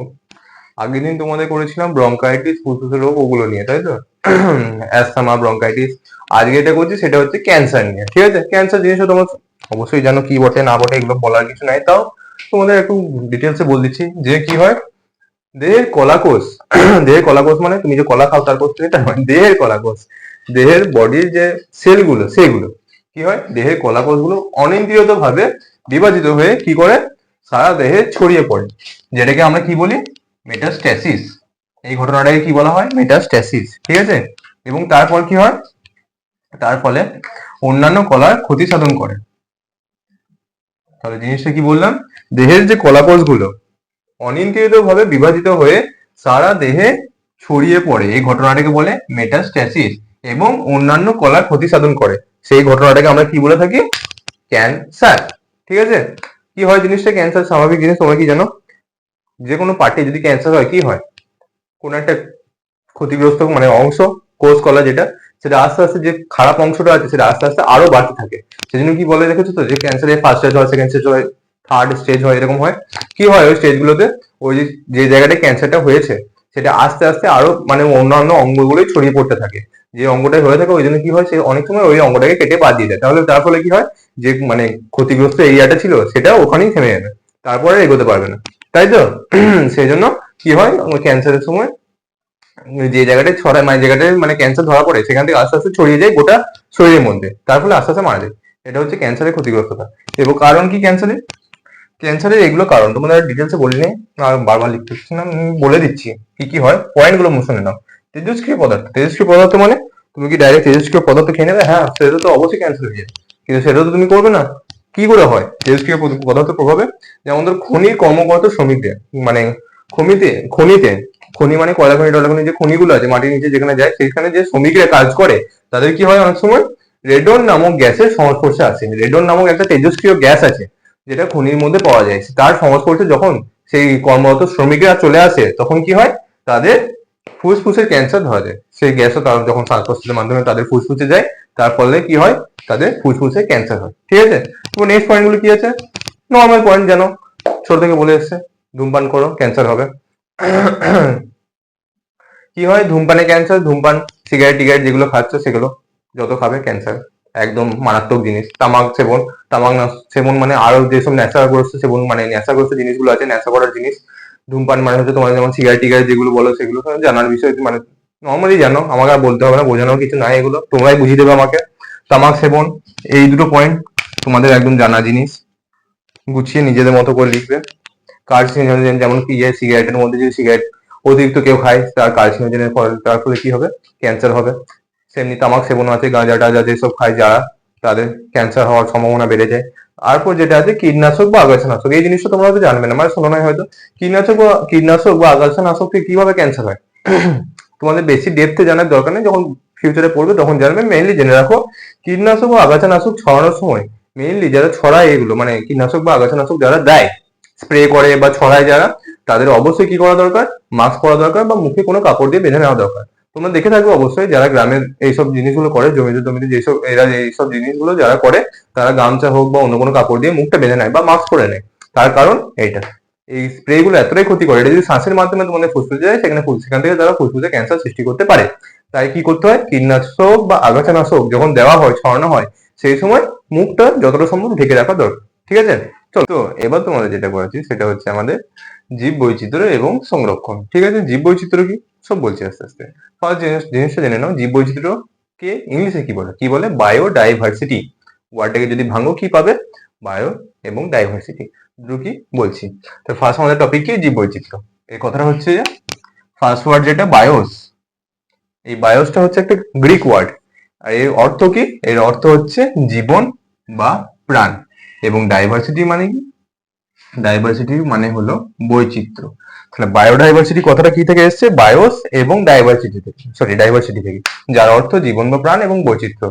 মানে অধিক বৈচিত্র্য যেখানে আছে, যেসব প্রাণীর মধ্যে মানে বিভিন্ন প্রাণীর মধ্যে যেসব মানে এক জায়গায় বেশি বৈচিত্র্য যেখানে আছে সেটাকে আমরা কি বলবো, জীব বৈচিত্র্য। যেমন ধরো কোন একটা এরিয়াতে যদি ধরো অনেক সংখ্যক প্রজাতির, বিভিন্ন বিভিন্ন প্রজাতির প্রাণী পাওয়া যায়, শুধু যে মানুষই তা নয়, মানুষ বিভিন্ন প্রজাতির, কথাটা ভুলে গেল, যে শুধু কোনো পশু তাই নয়, শুধু পাখি তাই নয়, হতে পারে মাছ, হতে পারে পতঙ্গ, হতে পারে অন্য কীট, তাই তো। এইভাবে বিভিন্ন ধরনের প্রজাতির বিভিন্ন রকম প্রাণী কোনো যদি জায়গাতে থাকে, সেই সেটাকে আমরা কি বলবো, জীব বৈচিত্র্য। ঠিক আছে, তাহলে কি আর হ্যাঁ, বায়োডাইভার্সিটি কথাটা, এই যে ওয়ার্ডটা বায়োডাইভার্সিটি, এটা প্রথম প্রবক্তাকে এই কথাটা ডব্লিউ.জি. রোজেন, কত সালে, 1985, মনে থাকবে। তাহলে কে প্রথম কথাটা তুলেছিল, ডব্লিউ.জি. রোজেন। এই জিনিসগুলো ছোট ছোট টার্ম মনে রাখবে, পরে কাজে লাগবে। হয়তো এমসিকিউ আসতে পারে যে বায়োডাইভার্সিটি কথাটা কে উল্লেখ করেছিলেন, মানে কে প্রথম এর প্রবক্তা, তখন কি ডব্লিউ.জি. রোজেন। ঠিক আছে, এবার নেক্সট কি, জীব বৈচিত্র্য কথাটা মানে বলে কাকে, জীব বৈচিত্র্য কি, সংজ্ঞাটা হচ্ছে এটা, স্থলভূমি, সমুদ্র বা অন্য জলভূমি বাস্তুতন্ত্রে উপস্থিত বিভিন্ন জীবের প্রজাতিগত, আন্তঃপ্রজাতিগত এবং বাস্তুতান্ত্রিক বিভিন্নতাকে জীব বৈচিত্র্য বলে। তাহলে কি, তোমাদের যেটা আমি নর্মাল ভাষায় বোঝালাম সেটাই বইয়ের ভাষাতে করা আছে, তোমরা চাইলে নিজের মতো করে বলতে পারো, কিন্তু এই কটা টার্ম অ্যাড করে দেবে, কারণ এইগুলো ম্যান্ডেটরি, এগুলো জিনিস মানে ম্যান্ডেটরি। বাকি যে আমি যেভাবে বোঝালাম সেইভাবে তোমরা অ্যাড করে দেবে, বিভিন্ন প্রজাতির ওইভাবে দিয়ে। কিন্তু এই যে ওয়ার্ডগুলো আছে, স্থলভূমি, সমুদ্র বা অন্য জলাভূমি, এগুলো ম্যান্ডেটরি, এগুলো বলবে। কারণ শুধু স্থলভূমি নয়, আমি যেটা বললাম যে শুধু যদি মানুষ হতো সেটা শুধু স্থলভূমি হয়ে যেত, তাই তো। তাই শুধু স্থলভূমি নয়, স্থলভূমি, জলভূমি এবং কি আছে বিভিন্ন জলাভূমি এবং সমুদ্র টমুদ্র সব জায়গায় বিভিন্ন মানে কি বাস্তুতন্ত্রে উপস্থিত কি বিভিন্ন জীবের, একটা জীব নয়, একটা বা কয়েকটা জীব নয়, বিভিন্ন জীবের প্রজাতিগত, আন্তঃপ্রজাতিগত, মানে শুধু প্রজাতিগত নয়, আন্তঃপ্রজাতিগত এবং বাস্তুতান্ত্রিক বিভিন্নতাকে কি বলে আমরা, জীব বৈচিত্র্য। মানে এত যে আলাদা ধরন, এত এত যে মানে আলাদা বৈচিত্র্য আছে, সেই জিনিসটা কি জীবেদের মধ্যে, মানে সহজ কথায় জীব বৈচিত্র্য কি, জীবেদের মধ্যে বৈচিত্র্য, বুঝলে। এবং ওইটা কি ভেঙে এভাবে বলা আছে, জীবেদের মধ্যে যে এত এত বৈচিত্র্য, তুমি দেখবে সাধারণ দেখবে কোথাও যদি বাইরে যাও, মানুষের মধ্যেই দেখবে তুমি আলাদা করে দেখে ডিফাইন করতে পারবে, কে বাঙালি, কে পাঞ্জাবি, কে উড়িষ্যা, কে মারাঠি। এগুলো হচ্ছে কি এক একটা বৈচিত্র্য, এই পার্টগুলো পরে বলছি। সেটাই যেমন দেখছো যে একটা মানুষ, একটা তো মানে প্রজাতি মানুষ, তার মধ্যে যে এত মানে বৈচিত্র্য, এটা বলেছি যে কি, ওই জন্য এই টার্মটা দেখবে এখানে অ্যাড করেছি যে কি প্রজাতিগত ও আন্তঃপ্রজাতিগত। শুধু যে প্রজাতিগত তাই নয়, যে মানুষ আর বান্দর, এদের দুজন তো প্রজাতিগত পার্থক্য রয়েছে, যে মানুষ আর ষাঁড়, মানুষ বা অন্য প্রাণী, বিড়াল, গরু, ছাগল যেসব আছে, তাদের মধ্যে তো এমনি পার্থক্য রয়েছে। শুধু মানুষের সাথে মানুষেরও পার্থক্য রয়েছে, আন্তঃপ্রজাতিগত পার্থক্য রয়েছে। তুমি অবশ্যই মানে সহজেই দেখে চিনতে পারবে যে যদি কোনো একটা ভারতের লোক থাকে এবং একটা ব্রিটিশ লোক থাকে, দেখি চিনে যেতে পারবে, এটাই কি তাদের বৈচিত্র্য, তাই তো। তাই এই যে বিভিন্নতা, এই যে বৈচিত্র্যগুলো, এগুলো কি আমরা কি বলি, জীব বৈচিত্র্য। এবার একটা জিনিস জেনে রাখবে যে জীব বৈচিত্র্য যে জিনিসটা, এই যে আমাদের, তো এবার হচ্ছে ডিটেলসে বলার সময় তিনটে পার্ট বলেছিলাম জীব বৈচিত্র্য কি কি,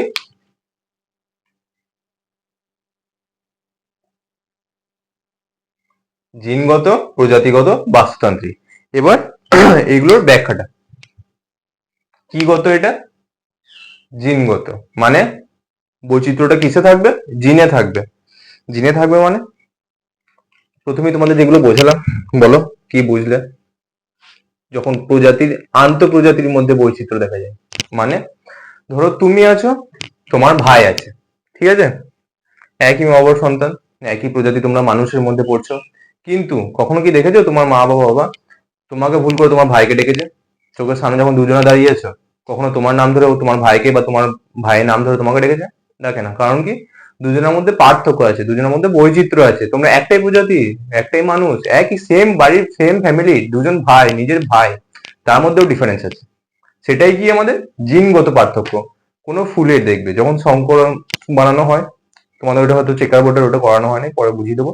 চেকার বোর্ডে দেখবে যখন সংকরায়ন করা হয় দুটো ফুলের নিয়ে, একটা যখন মানে যৌন যেটা পাওয়া যায় সেটার মধ্যেও ডিফারেন্স থাকে কিসের? জিনের। এইটা জিনগত পার্থক্য। একই প্রজাতির মধ্যে যখন ডিফারেন্স দেখা যাবে সেটা হচ্ছে জিনগত পার্থক্য। যেমন ধরো তুমি তোমার বাবা, তুমি তোমার দাদু, তোমার দাদু তোমার দিদা, তোমার দিদা তোমার মা, এদের মধ্যে যেমন ডিফারেন্স আছে, এগুলো কি? এটা হচ্ছে জিনগত পার্থক্য, মানে জিনগত জীব বৈচিত্র্য। একই প্রজাতির মধ্যে হবে কিন্তু আলাদা। যেমন এটা তো আমি ঘরের মধ্যে বলছিলাম অনেক ছোট, ধরো তুমি আর গুজরাটের কোনো একটা ছেলে, বা এখানে তুমি আর ধরো বাইরের কোনো একটা বন্ধু, তোমার পাশের বাড়ির বন্ধু, কি হবে? ম্যাচ হবে তোমাদের? মানে দেখে কি হুবহু এক লাগবে? তোমাদের লাগবে না। কারণ কি? তোমাদের জিনের ডিফারেন্স। সেই বৈচিত্র্যটাকে কি বলে? জিনগত বৈচিত্র্য। আর একটা হচ্ছে কি? প্রজাতিগত। প্রজাতিগতটা মানে কেমন? প্রজাতিগত কথা হচ্ছে যেমন ধরো তুমি আর একটা বান্দর, তুলনা করছি, সবাই হয়তো ছোটবেলায় বলে থাকবে যে তুমি বান্দর, সেটা না। তুমি একটা আলাদা প্রজাতি, বান্দর একটা আলাদা প্রজাতি, ছাগল একটা আলাদা প্রজাতি, ইঁদুর, শিয়াল, কুকুর, বিড়াল যা যা আছে সব একটা আলাদা আলাদা প্রজাতি। তাদের সবাইকে যদি আলাদা করে নামিয়ে দেওয়া হয়, কি দেখা যাবে? তাদের আলাদা আলাদা বৈচিত্র্য দেখা যাবে। কুকুর দেখবে চার পায়ে হাঁটছে, বান্দর দেখবে গাছে লাফাচ্ছে, তুমি দু পায়ে হেঁটে যাচ্ছ। সবার মধ্যে আলাদা আলাদা বৈচিত্র্য দেখা যাবে। সেই বৈচিত্র্য কি আমরা প্রজাতিগত। আলাদা আলাদা প্রজাতির মধ্যে যে বৈচিত্র্য দেখা যায় সেটা হচ্ছে প্রজাতিগত। তারপর আছে বাস্তুতান্ত্রিক। বাস্তুতান্ত্রিক মানে কথাটা শুনি কি বুঝতে পারছো? একটা জায়গার ক্ষেত্রে বোঝা হবে, একটা ক্ষেত্র অঞ্চল জুড়ে যে বৈচিত্র্য দেখা যায় সেটা হচ্ছে বাস্তুতান্ত্রিক বৈচিত্র্য। যেমন এর ব্যাখ্যাটা হচ্ছে ধরো কোনো একটা জায়গার মধ্যে, একটা সীমিত জায়গা বা একটা ভূখণ্ডের মধ্যে এক গাদা যে বৈচিত্র্য, এক গাদা প্রজাতির যা একসাথে ওই ভূখণ্ডের মধ্যে আছে। ধরো তুমি তুমি যে রাজ্যের মধ্যে আছো, ঠিক আছে, সেখানে একটা ভাষা বলছে, তোমাদের সবার ওই রাজ্যের মধ্যে কিন্তু প্রায় সব সেম থাকবে। সেম জিনিস ধরো অন্য কোনো রাজ্যে গেলে সেখানে কিন্তু তাদের মধ্যে কথার হোক, লাইফস্টাইলের হোক পরিবর্তন তুমি দেখতে পাবে। সেটা কি হচ্ছে? বাস্তুতান্ত্রিক, মানে বাস্তুতান্ত্রিক জীব বৈচিত্র্য। যেমন ধরো তুমি ভারতে, এখানে তুমি সহজে গেলে, মানে ধরো বাড়িতে আছো, তুমি মাছ ভাত পেয়ে গেলে বা কোথাও গেলে দেখবে ইডলি ধোসা এসব পেয়ে গেলে, চলে গেলে তুমি চায়নাতে, সেখানে দেখবে কেউ পোকামাকড় খাচ্ছে, কেউ ওখানকার যেমন খাবার সেরকম খাচ্ছে। এগুলো কি? এগুলো আমাদের মধ্যে পার্থক্য দেখা যায়। যেমন তুমি যদি সাউথের দিকে যাও সেখানে একরকম দেখবে, আফ্রিকা ট্যাফ্রিকা সেদিকে যদি যাও সেখানে আলাদা দেখবে, তাদের স্কিন কালার আলাদা, আমাদের আলাদা। এটা কি হবে? ধরো একজন আফ্রিকান কাউকে রাখা হলো, একজন ইন্ডিয়ানকে রাখা হলো এবং একজন আমেরিকান কাউকে রাখা হলো। তোমরা খুব সহজেই দেখবে তিনজনকে দেখে ডিফাইন করতে পারবে যে এরা আলাদা আলাদা জায়গায় থেকে এসেছে। কিভাবে জানতে পারলে? তাদের স্কিন কালার দেখে, তাদের কথাবার্তা দেখে, তাদের মানে চাল চলন, স্বভাব যেমন সেগুলো দেখে, তাই তো? এইভাবে দেখে তোমরা কি করতে পারবে? তিনজনকে আলাদা আলাদা মানে ডিফাইন করতে পারবে, আলাদাভাবে ভাগ করতে পারবে, জানতে পারবে তাদের মানে আলাদা আলাদা বৈচিত্র্য গুলো, তাই তো? কেউ আলাদাভাবে চলে, কেউ আলাদাভাবে কথা বলে, কারোর লাইফস্টাইল আলাদা, সেগুলো তোমরা আলাদাভাবে জানতে পারবে। কিভাবে জানতে পারবে? মানে দেখতে পাবে, কিভাবে বুঝতে পারবে? কারণ যে ইন্ডিয়ানে মানে ইন্ডিয়া থেকে এসছে তার সেখানে একটা ভূখণ্ডের লাইফস্টাইল আলাদা, যে আফ্রিকা থেকে এসছে তার লাইফস্টাইল একটা আলাদা, যে আমেরিকা থেকে এসছে তার লাইফস্টাইল আলাদা। এই যে এক একটা ভূখণ্ডের যে এক একটা বৈচিত্র্য, সেগুলোকে আমরা কি বলি? বাস্তুতান্ত্রিক জীব বৈচিত্র্য। বুঝলে? তাহলে জীব বৈচিত্র্যের মোট এই তিনটে ভাগ দেখা যায়: জিনগত, প্রজাতিগত, বাস্তুতান্ত্রিক। সব থেকে ছোট পার্ট কোনটা? জিনগত। খুব নিখুঁত ভাবে যেটা দেখা যায়, তুমি তোমার ভাই দুজনে কিন্তু সেম ফ্যামিলির, সেম বাড়ির, কিন্তু কি তোমাদের জিনগত মানে জিনের একটু ডিফারেন্স থাকে, সেই জন্য কি হয়? দুজনের মধ্যে পার্থক্য দেখা যায়, দুজনের মধ্যে বৈচিত্র্য দেখা যায়। দুজনে দেখবে দেখতে হুবহু এক হয় না। কারণ কি? এই জিনগত বৈচিত্র্য। নেক্সট প্রজাতিগত। প্রজাতিগত কি? ধরো তুমি আর তোমার বাড়ির কুকুরটা, তুমি তোমার বাড়িতে যে বিড়ালটা আছে সেই বিড়ালটা, দুজনের মধ্যে পার্থক্য দেখা যায়, দুজনের মধ্যে আলাদা আলাদা বৈচিত্র্য দেখা যায়। সেই পার্থক্যটা হচ্ছে প্রজাতিগত বৈচিত্র্য। ঠিক আছে? এবার নেক্সট বাস্তুতান্ত্রিক। এই দেশের একটা লোক, অন্য দেশের একটা লোক, দেশ তো বাদ দাও, এই দেশে এই রাজ্যের একজন, অন্য রাজ্যের একজন, রাজ্যটাও বাদ দাও, এই জেলার একজন, অন্য জেলার একজন, কথাবার্তার বা চাল চলনের দেখবে পার্থক্য দেখা যায়। সেগুলো কি কারণে হয়? এই বাস্তুতান্ত্রিক জীব বৈচিত্র্যের জন্য। একটা নির্দিষ্ট ভূখণ্ডে যেসব লোকেরা এবং যেসব প্রজাতির মানে লোকেরা থাকে তাদের এক ধরনের বৈচিত্র্য দেখা যায়, এবং অন্য জায়গায় অন্য ভূখণ্ডে তার পরিবেশের সাথে মানিয়ে নেওয়ার জন্য বা সেখানকার সমাজের সাথে মানিয়ে নেওয়ার জন্য তাদের বৈচিত্র্য আলাদা দেখা যায়। ঠিক আছে, এই যে যে বৈচিত্র্যের যে তারতম্যতা, এই ভূখণ্ডে জনিত মানে যে বাস্তুতন্ত্রের পরিবেশ জনিত যে মানে বৈচিত্র্য দেখা যায়, সেটাকে আমরা বলি বাস্তুতান্ত্রিক জীব বৈচিত্র্য। ঠিক আছে, তিনটে জিনিস বুঝতে পারলে। এবার একটা জিনিস জানি যে পৃথিবী পৃথিবীর মানে যে সব জীব বৈচিত্র্য গুলো আমরা যে দেখছি জানছি, এগুলো কোথায় থেকে দেখছি, আমরা কোথা থেকে পাচ্ছি, মানে আছে কোথায়? মহাকাশে তো নয়, সূর্যতেও নয়, চাঁদেতেও নয়, আমরা কোথায় দেখছি এগুলো? সব পৃথিবীতে। তাহলে পৃথিবী এখন মোট আনুমানিক আনুমানিক জনসংখ্যা কত? 9.1 বিলিয়ন। তো পৃথিবীর সমগ্র যে জীব প্রজাতি এখন অব্দি জানা গেছে মানে ধরে নেওয়া হয়, তার প্রায় কত? 70% উপস্থিত মাত্র 17টি দেশে। বুঝতে পারছো? আপাতত মানে এখনো অব্দি যতগুলো মানে আমাদের জীব বৈচিত্র্য পাওয়া গেছে, যতগুলো মানে আমাদের জনসংখ্যা পাওয়া গেছে, তার মধ্যে 70% আছে শুধুমাত্র 17টি দেশে। বুঝলে? তারপর এই অধিক প্রজাতি জীব বৈচিত্র্য গুলো মানে বৈচিত্র্য যুক্ত দেশগুলিকে আমরা কি বলে থাকি? অতি বৈচিত্র্যশালী দেশ বা মেগা ডাইভার্সিটি দেশ। মনে থাকবে?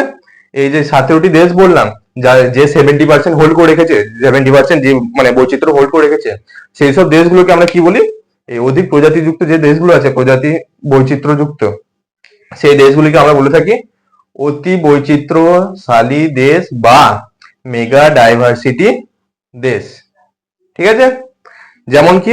যেমন ধরো ভারত, চীন, ব্রাজিল, অস্ট্রেলিয়া। বুঝলে? এইসব জায়গায় দেশগুলো কি অতি বৈচিত্র্যশালী দেশ বা মেগা ডাইভার্সিটি দেশ। এবার ভারতের যে বললাম যে জীব বৈচিত্র্য পাওয়া যায়, মানে অধিক জীব বৈচিত্র্য পাওয়া যায় কোথায় কোথায়, বেশ কিছু কিছু স্থান আছে। সেই স্থানগুলো কি? ভারতের উত্তর পূর্ব হিমালয় অঞ্চল, দাঁড়াও কালো হয়ে রাখবি, ভারতের কোথায়? উত্তর পূর্ব হিমালয় অঞ্চল ও পশ্চিম বনাঞ্চল। উত্তর পূর্ব হিমালয় ওইদিকে বৈচিত্র্য খুব বেশি দেখা যায়, ও পশ্চিমে বনাঞ্চলে, বনাঞ্চল মানে বন মানেই বুঝতে পারছো অধিক বৈচিত্র্য দেখা যাবে, কীট পোকা মাকড় পশু পাখি মানে অত্যাধিক ভাবে থাকবে। তাছাড়াও কি আছে? আন্দামান নিকোবর দ্বীপপুঞ্জ।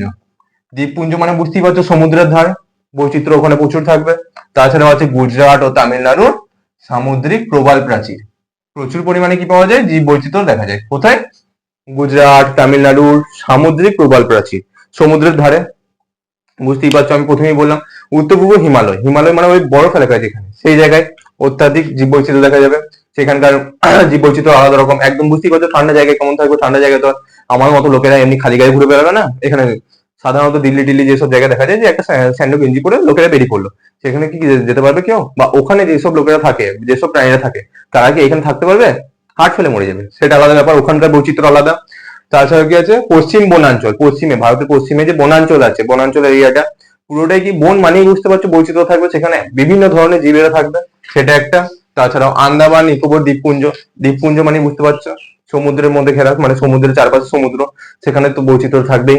তাছাড়াও গুজরাট ও তামিলনাড়ু মানে যেটা সমুদ্রের কাছে দেশের, মানে দেশের সাথে যুক্ত কিন্তু সমুদ্রের কাছে আছে, দ্বীপপুঞ্জ মানে দ্বীপপুঞ্জ নয়, দেশেরই অংশ, দেশেরই রাজ্য, কিন্তু কি তার সাথে সমুদ্রের যোগ আছে। সেখানে মানে সেখানে কি হয়?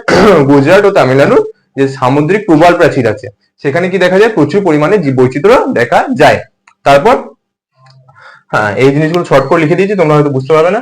এই 2.4% ভূপৃষ্ঠ কি কিসের? এই 2 ভূপৃষ্ঠ পৃথিবীর, কার কার 2.4% ভূপৃষ্ঠ কার? পৃথিবী। পৃথিবী যে গোটা একটা ভূপৃষ্ঠ আছে, মানে পুরো পৃথিবী যে ভূপৃষ্ঠ, তার মধ্যে মাত্র 2.4%, কত? 2.4% দখল করে রেখেছে কে? আমাদের এই ভারতবর্ষ। ভারতবর্ষ কি করেছে? ভারতবর্ষের যে টোটাল ভূমিটা আছে, টোটাল যে মাটি তুমি দেখতে পাচ্ছ গোটা ভারতের মধ্যে আছে, সেটা গোটা পৃথিবীর কেবলমাত্র 2.4%। বুঝলে? মানে ভারত গোটা পৃথিবীর মধ্যে থেকে শুধুমাত্র 2.4% জমি দখল করে রেখেছে। তাছাড়াও মানে তা সত্ত্বেও কি পৃথিবীর 7 থেকে 8%, কত? গোটা পৃথিবীর যে জীব বৈচিত্র্য গুলো আছে তার 7 থেকে 8% কে দেয়? ভারত। মানে ভারতে যে টোটাল জীব বৈচিত্র্য গুলো আছে, সেটা গোটা পৃথিবীর 7 থেকে 8%। গোটা পৃথিবীতে যে জীব বৈচিত্র্য গুলো আছে তার 7 থেকে 8% আমাদের ভারতের কাছে। বুঝলে? ভারত হচ্ছে মানে পৃথিবীর অষ্টম জীব বৈচিত্র্যপূর্ণ দেশ। এখানে একটা কথা অ্যাড করে নেবে, অষ্টম নয়, এখানে সর্বাধিক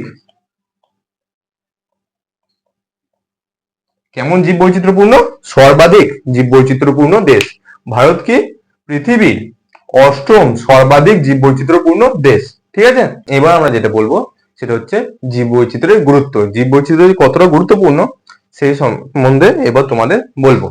তাহলে প্রথমেই জীব বৈচিত্র্যের গুরুত্বের মধ্যে আমরা কি পাচ্ছি? খাদ্য উৎপাদন। খাদ্য উৎপাদন, খাদ্য তো মা বানায়, বাড়ি খাবার তো মা বানায়, জীব বৈচিত্র্যের সঙ্গে কি সঙ্গ, তাই তো? আসলে ব্যাপারটা সেটা না, ব্যাপারটা হচ্ছে ধরো জীব বৈচিত্র্য যদি না থাকতো কি খেতে? ধরো তোমার খাবারের জন্য দিয়ে দেওয়া হলো শুধুমাত্র চাল, ভাত করলে একদিন খেয়ে নিলে, মুড়ি বানালে খেয়ে নিলে, চিড়ে বানালে খেয়ে নিলে, তারপর শুধু ভাত, শুধু চাল, মানে শুধু চিড়ে, শুধু মুড়ি। ধরো পাউডার গুলে মানে চালটাকে বেটে বাড়ি ছোট ফাটি ছোট পিঠে পিঠে এসব বানিয়ে নিলে, তাই তো খেলে, তার শুধু ওই চাল দিয়ে হয়ে যাবে? সব পুষ্টি ওই চালের মধ্যে কি পাবে? পাবে না। এই জীব বৈচিত্র্য যদি না থাকতো তাহলে আমাদের যে ভিটামিন, খনিজ মৌল, তারপর আরো যে বিভিন্ন জরুরি প্রোটিন আছে,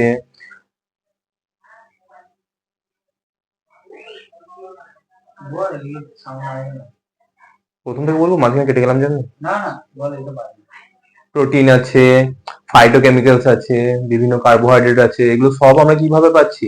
জীব বৈচিত্র্য দ্বারা। বলো কিভাবে?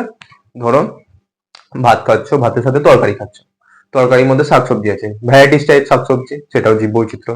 আলু, পটল, ভেন্ডি, মূলো, গাজর, যা যা খাচ্ছ সব। তাছাড়াও যারা নন ভেজিটেরিয়ান আছো, মাছ, মাংস, ডিম যারা যারা খাচ্ছ, যার থেকে তোমরা সেই পুষ্টিগুলো সেই প্রাণীদের থেকে পাচ্ছ, সেটাও কি পাচ্ছ? কি জন্য পাচ্ছ? জীব বৈচিত্র্যের জন্য, তাই তো? তাহলে এই বিভিন্ন যে আমাদের শরীরের মধ্যে যে বিভিন্ন উপাদান যেগুলো জরুরি, খাদ্যের মধ্যে যে উপাদানগুলো আমাদের জরুরি, সেগুলো আমরা কোথা থেকে পাচ্ছি? এই জীব বৈচিত্র্যের কারণে। কারণ জীব বৈচিত্র্য যদি না থাকতো তুমি একটা খাবার থেকে সব উপাদান পেতে না, তাই তো? আমাদের কাছে এত যে ভ্যারাইটিস অপশন আছে, সেই জন্যই আমরা ওই উপাদানগুলো পাচ্ছি সেই সোর্সগুলো থেকে, তাই তো? কি জন্য পাচ্ছি? ওই আমাদের জীব বৈচিত্র্য আছে সেই জন্য। যেমন ধরো যারা নন ভেজিটেরিয়ান তাদের জন্য পোল্ট্রি পাখি যেসব, যারা ডিম, যাদের থেকে ডিম পাচ্ছি বা মাংস পাচ্ছি, যেসব প্রাণীগুলো থেকে মানে যেসব পাখিগুলোকে কি করা হয়, শুধুমাত্র ওই ডিমের জন্য তাদেরকে পালন করা হয়, বা যেসব প্রাণীরা আছে যাদের থেকে মাংসের জন্য আমাদের তারা পালন করা হয়, তাই তো? এবং মাছ চাষ করা হয় ইত্যাদি, এবং আরো যেসব সবজি টবজি চাষ টাস করা হয়, কি জন্য করা হয়? যাতে খাবার অ্যাভেলেবেল থাকে, খাদ্য অ্যাভেলেবেল থাকে, এবং ওই খাদ্য থেকে আমরা আমাদের যে দৈনন্দিন জীবনে যেসব আমাদের নিউট্রিয়েন্টস গুলো দরকার তা সব যাতে আমরা পেতে পারি, সেই জন্য সেগুলো আমাদের করা হচ্ছে। তার সেটার মেন রিজন কি? জীব বৈচিত্র্য, তাই তো? জীব বৈচিত্র্য আছে বলেই আমরা পাচ্ছি। যদি দেখতে পেলে যে চাল ছাড়া অন্য কোনো জিনিস পাওয়া যাচ্ছে না, তখন কি সব পেতে? সব তো পেতাম না, সব আমাদের নিউট্রিয়েন্টস, তাহলে আমরা কি পেতাম না? আমাদের সব পুষ্টিগুলো পেতাম না, নিউট্রিয়েন্টস গুলো পেতাম না, তাই তো? এবার আমরা আসছি ওষুধ প্রস্তুতিতে। কিসে? ওষুধ প্রস্তুতি। এবার ওষুধ প্রস্তুতি মানে কি? ওষুধ আমরা কোথা থেকে পাচ্ছি? এখন ধর বিভিন্ন কেমিক্যাল টেমিক্যাল বানানো হচ্ছে। প্রথমে কি হতো? আয়ুর্বেদ ছিল, যখন কি হতো গাছগাছলা দিয়ে ওষুধ বানানো হতো। এখনো বিভিন্ন জায়গায় বিভিন্ন ওষুধ এখনো অব্দি কি করে হয়? আমাদের বিভিন্ন টাইপের গাছ থেকে পাই। যেমন ধরো সিনকোনা গাছ আছে, কি সেখান থেকে আমরা কি পাই? কুইনাইন পাই ম্যালেরিয়া রোগের জন্য। তাছাড়াও আমাদের সর্পগন্ধা গাছ আছে, সেখান থেকে কি বানানো হয়? রেসারপিন। কিসের জন্য? উচ্চ রক্তচাপের জন্য, তাই তো? তাছাড়া আমাদের ধুতুরা আছে, ধুতুরা থেকে আমাদের কি বানানো হয়? ডাটুরিন। সেটা আমাদের কি কাজে লাগে? শ্বাসকষ্টের জন্য, হাঁপানি যে ইয়েটা হয় ওর জন্য কাজে লাগে। তাহলে কি এই যে বিভিন্ন ধরনের ভ্যারাইটিস আমরা পাচ্ছি, বিভিন্ন ধরনের বৈচিত্র্য আমরা পাচ্ছি, তার ফলে আমরা কি পাচ্ছি? ওষুধও পাচ্ছি, তাই তো? নেক্সট কি আছে? বাস্তুতন্ত্রের ভারসাম্য রক্ষা। এইসব আবার কি পড়াচ্ছ? জীব বৈচিত্র্য পড়াতে পড়াতে বাস্তুতন্ত্রে আবার চলে গেলে। দেখো, তোমরা ছোটবেলায় হয়তো এটা পড়েছিলে যে আমাদের খাদ্য শৃঙ্খল কিভাবে হয়, এক শ্রেণী থেকে এক শ্রেণী কিভাবে যায়, তাই তো? তোমরা হয়তো ছোটবেলায় সবাই পড়েছিলে। কি হয় যদি একটা জীব এই লাইন থেকে, আমাদের এই চেন থেকে একটা জীব যদি বিলুপ্ত হয়ে যায়, তাহলে কি হবে? আস্তে আস্তে উভয় পক্ষেই মানে সব জীবেরই আস্তে আস্তে ধ্বংস হয়ে যাবে। কিভাবে হবে? ধরো যেমন হয় ঘাস থাকে, আমি লিখি বুঝিয়েছি না, এখানে বুঝিয়েছি জায়গা আছে যখন। ধরো আমাদের আছে ঘাস, ফার্স্ট আছে আমাদের ঘাস, একে খাচ্ছে কে? আমাদের ফড়িং। একটা কি বোঝাচ্ছি? হ্যাঁ, একটা চিনি বুঝিয়ে দিচ্ছি, এটা থেকে আরো টানা যায়, কিন্তু তোমাদের একটা করেই বোঝাচ্ছি। ফড়িং। ফড়িংকে কে খায়? আমাদের খায় ব্যাং। ব্যাংকে কে খায়? ব্যাংকে খায় স্যার সাপ। সাপকে কে খায়? হ্যাঁ স্যার, সাপকে খায় ময়ূর। ময়ূরকে কে খায়? ময়ূরকে খায় বাঘ, তাই তো। এবার এখান থেকে আরো একটা টানতে পারো, করে লাভ না, যদিও আমি মানে বুঝিয়ে দিচ্ছি বোঝানোর জন্য। ঘাস খায় ডাইরেক্ট হরিণ, ঠিক আছে। হরিণকে খায় বাঘ। বা ঘাসের জায়গায় যদি তুমি কোনো উদ্ভিদ টুদ্ভিদ নিতে, সেখানে আবার মানুষও টানতে পারতে, তাই তো। সে যাই হোক, তো ধরো এই যে আমাদের চেনটা, এই চেন থেকে ধরো হঠাৎ দেখা গেল কি আমরা ব্যাংকটাকে পছন্দ করছি না, বিষ টিস নিয়ে এসে গোটা ব্যাঙের প্রজাতিটা কি আমরা মুছে নিলাম আমাদের এই শৃঙ্খল থেকে, আমাদের বাস্তুতন্ত্র থেকে ব্যাংকটাকে আমরা করে দিলাম উধাও। কি হবে? বলে খুব মজা, আমাদের ঘোরাতে খালি চলে আসতো, যেখান সেখান চলে আসতো, খাবারের জায়গায় শোয়ার জায়গায় ব্যাংক চলে আসতো, লাফি বেড়াতো। তাহলে কি হতো? সেখান থেকে আমরা মুক্তি পেয়ে গেলাম, এটাই ভাববে। কিন্তু না, কি হয়, ধরো এই যে আমাদের মাঝখান থেকে একটা প্রাণী বিলুপ্ত যদি হয়ে যায়, যদি মিসিং হয়ে যায়, তাহলে কি হবে? আমাদের যে ঘাস আছে লিমিটেড, সেটা কি হবে? ফড়িং এর সংখ্যা বেড়ে যাবে। কারণ কি? হালকা করে কেটে দিবি, হ্যাঁ। তো আমাদের ফড়িং এর সংখ্যা বেড়ে যাবে। কারণ কি? ফড়িংকে খাওয়ার কেউ নেই, ডাইরেক্ট সাপ তো আর ফড়িংকে খাবে না। কি হবে তখন? ফড়িং এর সংখ্যা প্রচুর বেড়ে যাবে। প্রচুর ফড়িং মিলে কি করবে? প্রচুর ঘাস খেয়ে নেবে। তাহলে কি হবে? ঘাসও শেষ, ফড়িংও শেষ। এবং অত্যাধিক ফড়িং যখন হয়ে যাবে, অতটা সাপও খেতে পারবে না। ফড়িং যদি এক মানে লিমিটের বাইরে চলে যায়, সাপের তখন জ্বালা হয়ে যাবে, তখন ময়ূরেরও জ্বালা। তখন পরিবেশের মধ্যে যদি শুধু চারিদিকে যদি দেখতে পাচ্ছ ফড়িংই উড়ে বেড়াচ্ছে, তোমারই ভালো লাগবে? মানে তুমি কি থাকতে পারবে? তোমার ঘরে যদি ধরো তুমি এক জায়গায় শুয়েছো, সেখানে যদি 1 কোটি ফড়িং চলে আসে, পারবে কি থাকবে? পারবে না। সেই জন্য সেরকমই ধরো এটা। তাছাড়া ধরো ব্যাঙ রইলো,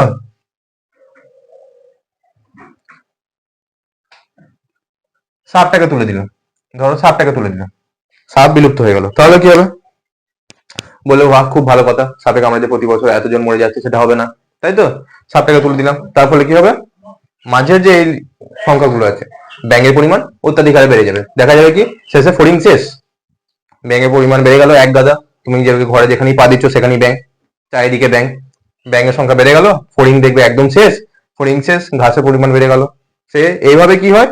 বাস্তুতন্ত্রে এই একের ওপর এক আমরা সবাই অন্যজনের উপর নির্ভরশীল। তাই আমাদের এই বৈচিত্র্য অবশ্যই দরকার। কারণ এই বৈচিত্র্য যদি না থাকে, এই বৈচিত্র্যের মধ্যে একজনকেও যদি সরিয়ে দেওয়া হয়, পরের জন তার উপর প্রভাবিত হয়। যেমন ধরো তুমি শ্বাস নিচ্ছ, কি নিচ্ছ? প্রশ্বাস যখন নিচ্ছ অক্সিজেন নিচ্ছ, নিঃশ্বাস ছাড়ছো কার্বন ডাই অক্সাইড ছাড়ছো। সেই উল্টোটাই গাছ করছে, যখন সালোক সংশ্লেষ করছে কার্বন ডাই অক্সাইড নিচ্ছে, অক্সিজেন ছাড়ছে, দুজনের মধ্যে আদান প্রদান হচ্ছে, তাই আমরা বেঁচে আছি। যদি গাছগুলোকে শেষ করে দেওয়া হলো, মানুষ শেষ। যদি মানুষকে শেষ করে দেওয়া হলো, গাছ শেষ, তাই তো। তাই আমাদের জীব বৈচিত্র্য দরকার। তাছাড়াও কি আছে? জলবায়ু নিয়ন্ত্রণ। জলবায়ু নিয়ন্ত্রণ এটাই বলবো কি করে হচ্ছে। এখন যেটা বললাম, তুমি যে প্রচুর শ্বাস নিচ্ছ, প্রচুর শ্বাস ছাড়ছো, তাই তো। প্রশ্বাস নিচ্ছ, নিঃশ্বাস ছাড়ছো, কি করছো? অক্সিজেন প্রচুর টেনে নিচ্ছ, অক্সিজেন মানে কার্বন ডাই অক্সাইড ছেড়ে দিচ্ছ। তার ফলে কি হবে? কার্বন ডাই অক্সাইড অত্যাধিক হারে বেড়ে যাবে, আর অক্সিজেন অত্যাধিক কমে যাবে। তাহলে কি হবে? কার্বন ডাই অক্সাইডের পরিমাণ বেড়ে গেলে বিশ্ব উষ্ণায়ন বেড়ে যাবে। কিন্তু কি করছে? আমাদের যে বিভিন্ন বনাঞ্চল আছে, বিভিন্ন ক্রান্তীয় যে বনাঞ্চল গুলো আছে, তারা কি করছে? এই কার্বন ডাই অক্সাইডকে অত্যাধিক হারে শোষণ করে নিচ্ছে। তার ফলে কি হচ্ছে? পরিবেশের মধ্যে কার্বন ডাই অক্সাইডের পরিমাণটা বজায় থাকছে, মানে তুলনাটা যে ওটা বজায় থাকছে, এবং পরিবেশের তাপমাত্রা সেটাও বজায় রাখছে। যদি সেটা না হতো, তাহলে কি হতো? দেখা যেত বিশ্ব উষ্ণায়ন অনেক বেড়ে যেত এবং পরিবেশের তাপমাত্রা অনেক বেড়ে যেত, তাই তো। সেভাবেই মানে যে গাছগুলো আছে বনাঞ্চলে, বিভিন্ন বনাঞ্চল ছাড়াও বিভিন্ন জায়গায় যেসব গাছগুলো আছে, তারা কি করে? ভৌম জলস্তর থেকে জলটাকে শোষণ করে এবং সেটাকে বাষ্পমোচনের দ্বারা ওই আকাশের মধ্যে পাঠায়, এবং তা থেকে বৃষ্টি হয়, এবং তার ফলে কি হয়? ওই এলাকার সেখানকার বৃষ্টিপাতে মানে ওই যে পরিবেশটা সেটা বজায় থাকে। তাহলে কি আমাদের জলবায়ু নিয়ন্ত্রণের জন্য জীব বৈচিত্র্য দরকার। তাছাড়া কি আছে? অর্থনৈতিক গুরুত্ব। এই অর্থনৈতিক গুরুত্বের মধ্যে আমি তোমাদের কয়েকটা পয়েন্ট করে দিচ্ছি, পয়েন্টগুলো বুঝিয়ে দিচ্ছি। অর্থনৈতিক গুরুত্ব বলবে, অর্থনৈতিক গুরুত্ব এর সঙ্গে আবার কি চলে আসছে? এখানে টাকা পয়সা ব্যাপার কি করে এলো? আমি তো করছিলাম পড়া, চলে গেলাম টাকা পয়সা না। কথাটা শোনো, এটা দরকার। জীব বৈচিত্র্য আমাদের অর্থনৈতিক গুরুত্বের জন্য খুবই দরকার। কারণ কি? ফার্স্ট পয়েন্ট ধরো কাগজ পরিস্থিতি, নর্মাল ধরে নিচ্ছে একটা কাগজ পরিস্থিতি। তুমি সকালে উঠে থেকে, মানে পড়াশোনার বিষয় বলছি, যেহেতু তুমি স্টুডেন্ট, যাচ্ছ স্কুল বা যাচ্ছ কলেজ, কলেজ এখন যাবে না তোমরা, যারা দেখছো তারা স্কুলেই পড়ছো, যাচ্ছ স্কুল, যাচ্ছ টিউশন, শুরু হচ্ছে কি নিয়ে? বই নিয়ে। লিখছো কিসে? খাতায় বা কাগজে কলমে। তোমাদের যে টাকা পয়সা লেনদেন, সেটাও হচ্ছে কি? কাগজে। যে প্রিন্টটা করছে মানে টাকা যে প্রিন্ট করছে সেটাও কাগজে, তাছাড়া তুমি যে টাকা যে জমা দিচ্ছ তারপর স্লিপটা পাচ্ছ সেটাও কাগজে। শুরু থেকে মানে শেষ প্রায় সব জায়গায় তুমি দেখতে পাবে কাগজ, তাই তো? সেই কাগজ কি হচ্ছে, কিভাবে তৈরি হচ্ছে? গাছ থেকে, ওই গাছে পাল্প নিয়ে বানানো হচ্ছে কাগজ, সেটাই আমরা বাজারে মানে যারা বানাচ্ছে তারা বিক্রি করছে, তাদের ফাইন্যান্সিয়াল গেন হয়ে যাচ্ছে এবং আমরা সেই কাগজটা পাচ্ছি। তাহলে কাগজ প্রস্তুতিতে কি হচ্ছে, অর্থনৈতিক গুরুত্ব দিকে বুঝতে পারছো যে কাগজ প্রস্তুতি একটা গুরুত্বপূর্ণ দিক কিসের, জীববৈচিত্র্যের। তাছাড়াও আছে কি আসবাব তৈরি। আসবাব তৈরি মানে আসবাব জিনিসটা হয়তো অনেকে জানবে না, অনেকে জানবে। আসবাব কোনগুলোকে বলে? বাড়িতে যে খাট আলমারি বিছানা টিছানা বানাচ্ছে এগুলো হচ্ছে বাড়ির আসবাবপত্র, ঠিক আছে? তাহলে আসবাব তৈরি, ধরো যাদেরকে বলে কাঠ মিস্ত্রি, তারা কি করছে, ওই বিভিন্ন প্রকার বিভিন্ন ধরনের কাঠ বাজার থেকে কিনছে, যাদের গাছ আছে তাদের কাছে কিনছে, কেটে নিয়ে আসছে এবং জিনিসগুলো বানাচ্ছে, বাজারে বিক্রি করছে। তাহলে ধরো যদি দেখা যেত তো গাছই নেই, শক্ত পোক্ত যে গাছগুলো হয় সেগুলো নাই, সেগুলো একবারে শেষ, তাহলে কি তাদের একদম বাজারে ডামাডোল, তাই তো? সেই জন্য কি এই আসবাবপত্র যারা তৈরি করছে তারা কিভাবে বেঁচে আছে, ওই জীববৈচিত্র্যের কারণে।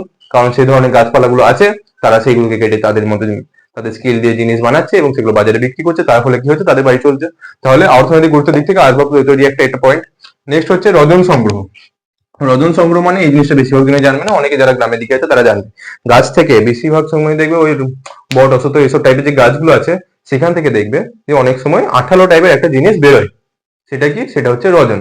সেই রজনটা কি করে, অনেকেই আছে যারা ওই রজনটাকে দেখবে, যারা এখন ফোন সবাই খাচ্ছ, শর্ট শর্ট সবাই দেখছো, অনেক সময় দেখবে এগুলো ছাড়ে।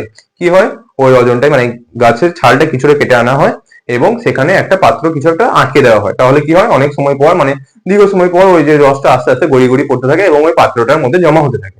কি হয়, সেই রজনটাকে সংগ্রহ করা হয় এবং সেটাকে কেউ বিক্রি করে, কেউ নিজের কাজে লাগায়, অনেক রকম কাজ করা যায় ওই রজনটা দিয়ে।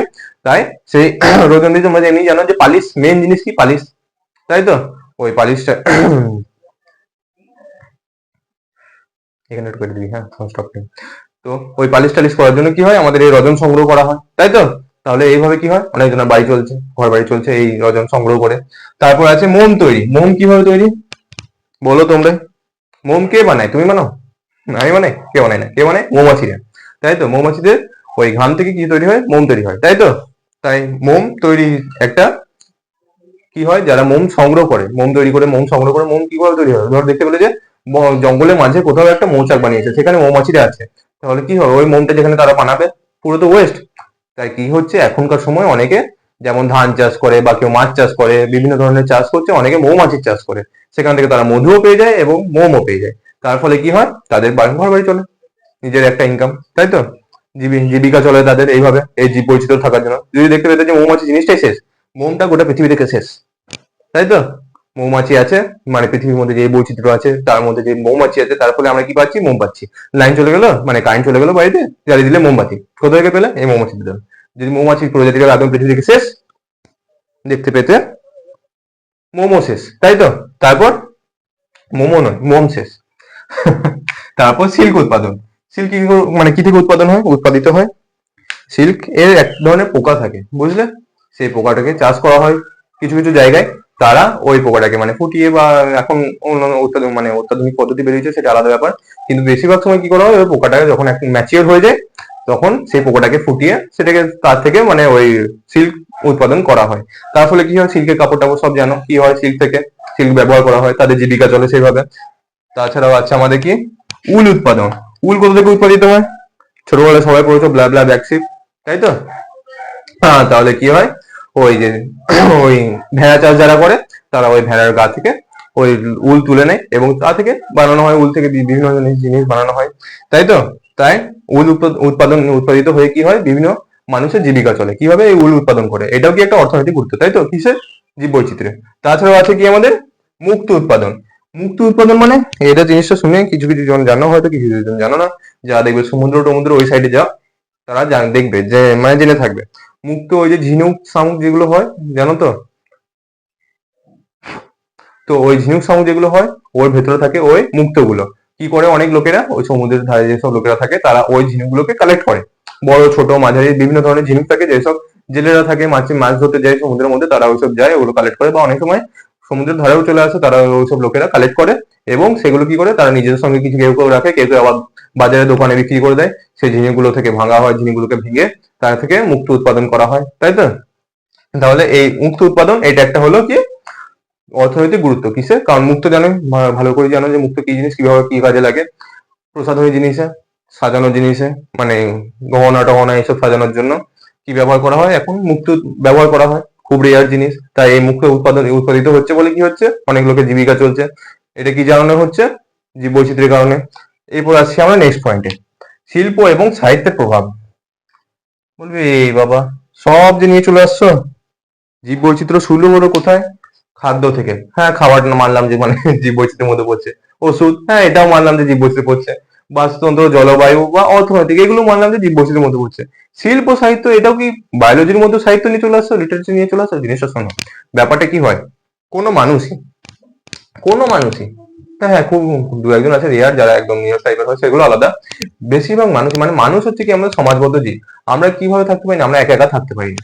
এবং এবং কি হয়, যখন কোনো মানুষ থাকে, শুধু যে তুমি যে খাবে, তুমি যে সকালে উঠলে খেলে, দিনভর মানে দিন টিন কেটেলো, চান টান করলে, আবার খেয়ে দিয়ে আবার শুয়ে পড়লে, এভাবে কি তোমার দিন চলবে? চলবে না।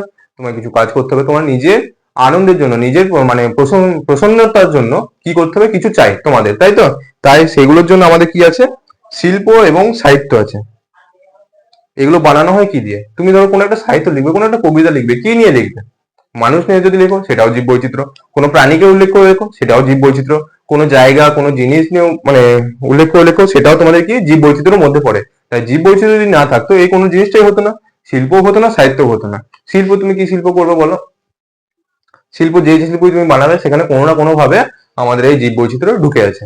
তাছাড়াও সাহিত্য আছে। সাহিত্য, তুমি যে জিনিসই লিখবে, যে জিনিসই মানে ভাববে, যাকে নিয়ে ভাববে, সেটার মধ্যে জীব বৈচিত্র্য লুকিয়ে আছে। তাই জীব বৈচিত্র্য যদি না থাকতো, আমাদের শিল্প এবং সাহিত্য হতো না, মানুষও থাকতে পারতো না, তাই তো? তাহলে আমাদের জীব বৈচিত্র্যের গুরুত্বের মধ্যে এই কটা পয়েন্ট পড়ছে। ভালো করে তাহলে স্ক্রিনশট করে নিতে পারো, লিখে নিতে পারো। চলো, এবার তোমাদের যেটা বলছি সেটা হচ্ছে বায়োডাইভার্সিটি হটস্পট কতগুলো আছে। বায়োডাইভার্সিটি হটস্পটের বিষয়ে তোমাদের বললাম যে কি বিষয়টা হয়, কিভাবে হয়, কেন হয় না হয়। এবার এই গোটা পৃথিবীর মধ্যে এর সংখ্যা কটা সেটা। গোটা পৃথিবীর মধ্যে আপাতত এই বর্তমান সময় অবধি এই গোটা পৃথিবীতে বায়োডাইভার্সিটি হটস্পট পাওয়া গেছে মোট 36টা। এবার তোমরা এটা নিয়ে অনেক কনক্লুশন আছে আমাদের সময় থেকে, আমরা যখন পড়ছিলাম তখন থেকে। দেখবে তোমরা যারা ছায়া ইউজ করো, তারা দেখবে 34টা। যারা সাঁতরা ইউজ করো, তারা দেখবে 35টা। কিন্তু যারা এআই ইউজ মানে করো বা গুগলে সার্চ করে দেখবে, তারা দেখবে 36টা। মেন জিনিস হচ্ছে 36টাই, ঠিক আছে? আসলে ওগুলো আগেকার প্রিন্ট গুলো এখনো চলছে। তা বলে তোমরা আপডেটেড থাকো, সবসময় যে বইকে রাতটা মারবে তা নয়। সবসময় বাস্তবটা জানবে যে বর্তমান সময়ে কি চলছে। তোমরা কি লিখবে? 36টা। যদি কনসেপ্ট মানে পরীক্ষাতে আসে, লিখবে 36টা, 34 বা 35 লিখবে না, ঠিক আছে? ওগুলো আগেকার প্রিন্ট গুলো এখনো চলছে। যাই হোক, তারপর বায়োডাইভার্সিটি হটস্পট ভারতবর্ষে কটা আছে? ভারতবর্ষে মোট 4টে হটস্পট আছে। সেগুলো কি কি? পূর্ব হিমালয়, ইন্দো বার্মা, পশ্চিমঘাট ও শ্রীলঙ্কা, আর সুন্দারল্যান্ড। এর মধ্যে কি গোটাটা নয়, এরও কিছু কিছু পার্ট আছে, কিছু কিছু রাজ্য আছে, ঠিক আছে? ওগুলো ওগুলো আর তোমাদের আলাদা করে পড়ার দরকার নাই যে কোন রাজ্যটা কি। এই মেন টপিক এগুলি মনে রাখবে, আর এর মধ্যে কি কি প্রাণীগুলো পাওয়া যায়, মানে কি কি প্রাণী এই হটস্পটের আন্ডারে আছে, সেগুলো মনে রাখবে। এগুলি তোমাদের কোশ্চেন আছে। তাহলে কি শুধু এগুলো পড়লেই হয়ে যাবে? না, আরো দেখবে আলাদা আলাদা আছে পরীক্ষার সময়। দেখবে যারা টেস্ট পেপার করছো বা কোশ্চেন ব্যাংক করছো, আলাদা আলাদা প্রাণীর নাম আছে যেগুলো বইয়ের মধ্যে উল্লেখ নেই। তোমাদের সেগুলো আলাদা করে পড়তে হবে। সব তো আর লেখা সম্ভব নয়, এবং এর মধ্যে আরো অনেক প্রাণী আছে। এবং কোন প্রাণীটাকে দিয়ে দেবে পরীক্ষায়, সেটা কিন্তু বলা যাবে না, ঠিক আছে? আমি কিছু কিছু মেন মেন দিলাম যেগুলো প্রায় আসে। যেমন ধরো রডোডেন্ড্রন, এটা এক টাইপের গাছ। সিনকোনা, এটাও একটা গাছ। কলসপত্রী, এটাও একটা গাছ। এগুলো কার আন্ডারে আছে? পূর্ব হিমালয়ের আন্ডারে, হটস্পটের আন্ডারে। তাছাড়া কি আছে? একশৃঙ্গ গন্ডার, ভারতের একশৃঙ্গ গন্ডার জানবি এটা। তাছাড়া আছে রেড পান্ডা, সোনালী লেঙ্গুর, এগুলো কার আন্ডারে? পূর্ব হিমালয়ের আন্ডারে। তারপর আছে আমাদের যেটা ইন্দো বার্মা, তার আন্ডারে কি আছে? সোনালী গ্রীবা ময়না। ময়না সব জানো কেমন কেমন, মানে ময়না একটা পাখি। কিন্তু এই সোনা মানে গলাটা সোনালী কালারের ময়না যেটা, সেটা পাওয়া যায় আমাদের ভারতে ইন্দো বার্মাতে, ঠিক আছে? এবং সায়োমিস কুমির, ঠিক আছে? এই দুটো। তাছাড়াও আছে, আমি এই দুটোকে উল্লেখ করলাম কারণ এগুলি প্রায় আছে সেই হিসেবে। তারপর কি হচ্ছে? পশ্চিমঘাট ও শ্রীলঙ্কা, এর মধ্যে লাল চন্দন, আমাকে সেটা নিয়ে বলতে পারো অবশ্যই। আর লায়ন টেল্ড ম্যাকাক, এক টাইপের ম্যাকাক যার লেজটা হচ্ছে বাঘের মতো, ঠিক আছে? Lion told macaque. এটা দেখবি যারা ছোট ইন্টারভিউ দেখো, তাদের কাছে জানা থাকবে এই জিনিসটা, সেখানেও এসেছিল এক টাইমে। এরপর যেটা আছে সুন্দরল্যান্ড। সুন্দরল্যান্ডে কি কি আছে, কি কি বিষয়ে মানে বায়োডাইভার্সিটিতে? সুন্দরী গাছ, নিকোবরি পায়রা, আর ওরাংউটান। আর কি নেই? আরো আছে, কিন্তু এইগুলো আমি যেগুলো প্রায় আছে সেগুলো তোমাদের কেউ একটা তুলে ধরলাম। তোমরা অবশ্যই আরো বেশি বেশি করে জানবে, আরো বেশি বেশি করে পড়বে, কারণ এইগুলো থেকে যে আসবে তার কোনো মানে নেই, বাইরে থেকেও আসতে পারে। ঠিক আছে, চলো তো এবার কি হয় যে আমাদের পরবর্তী সময় ফার্স্ট যখন লটা শুরু হয়েছিল, উনি যে ব্রিটিশ সায়েন্টিস্ট যে বলেছিলেন ওইটা দুটো শর্ত দিয়েছিলেন, ওই দুটো শর্ত। এবং পরবর্তী সময়ে এই যে আমাদের কনজারভেশন ইন্টারন্যাশনাল বলে একটা সংস্থা আছে, কি নাম? Conservation international. কোথাকার সংস্থা? আমেরিকান পরিবেশ সংক্রান্ত সংস্থা। কিসের? আমেরিকার পরিবেশ সংক্রান্ত একটা সংস্থা আছে যার নাম কনজারভেশন ইন্টারন্যাশনাল। এ কি করে পরবর্তী সময়ে আরো দুটো অ্যাড করে। কি করে?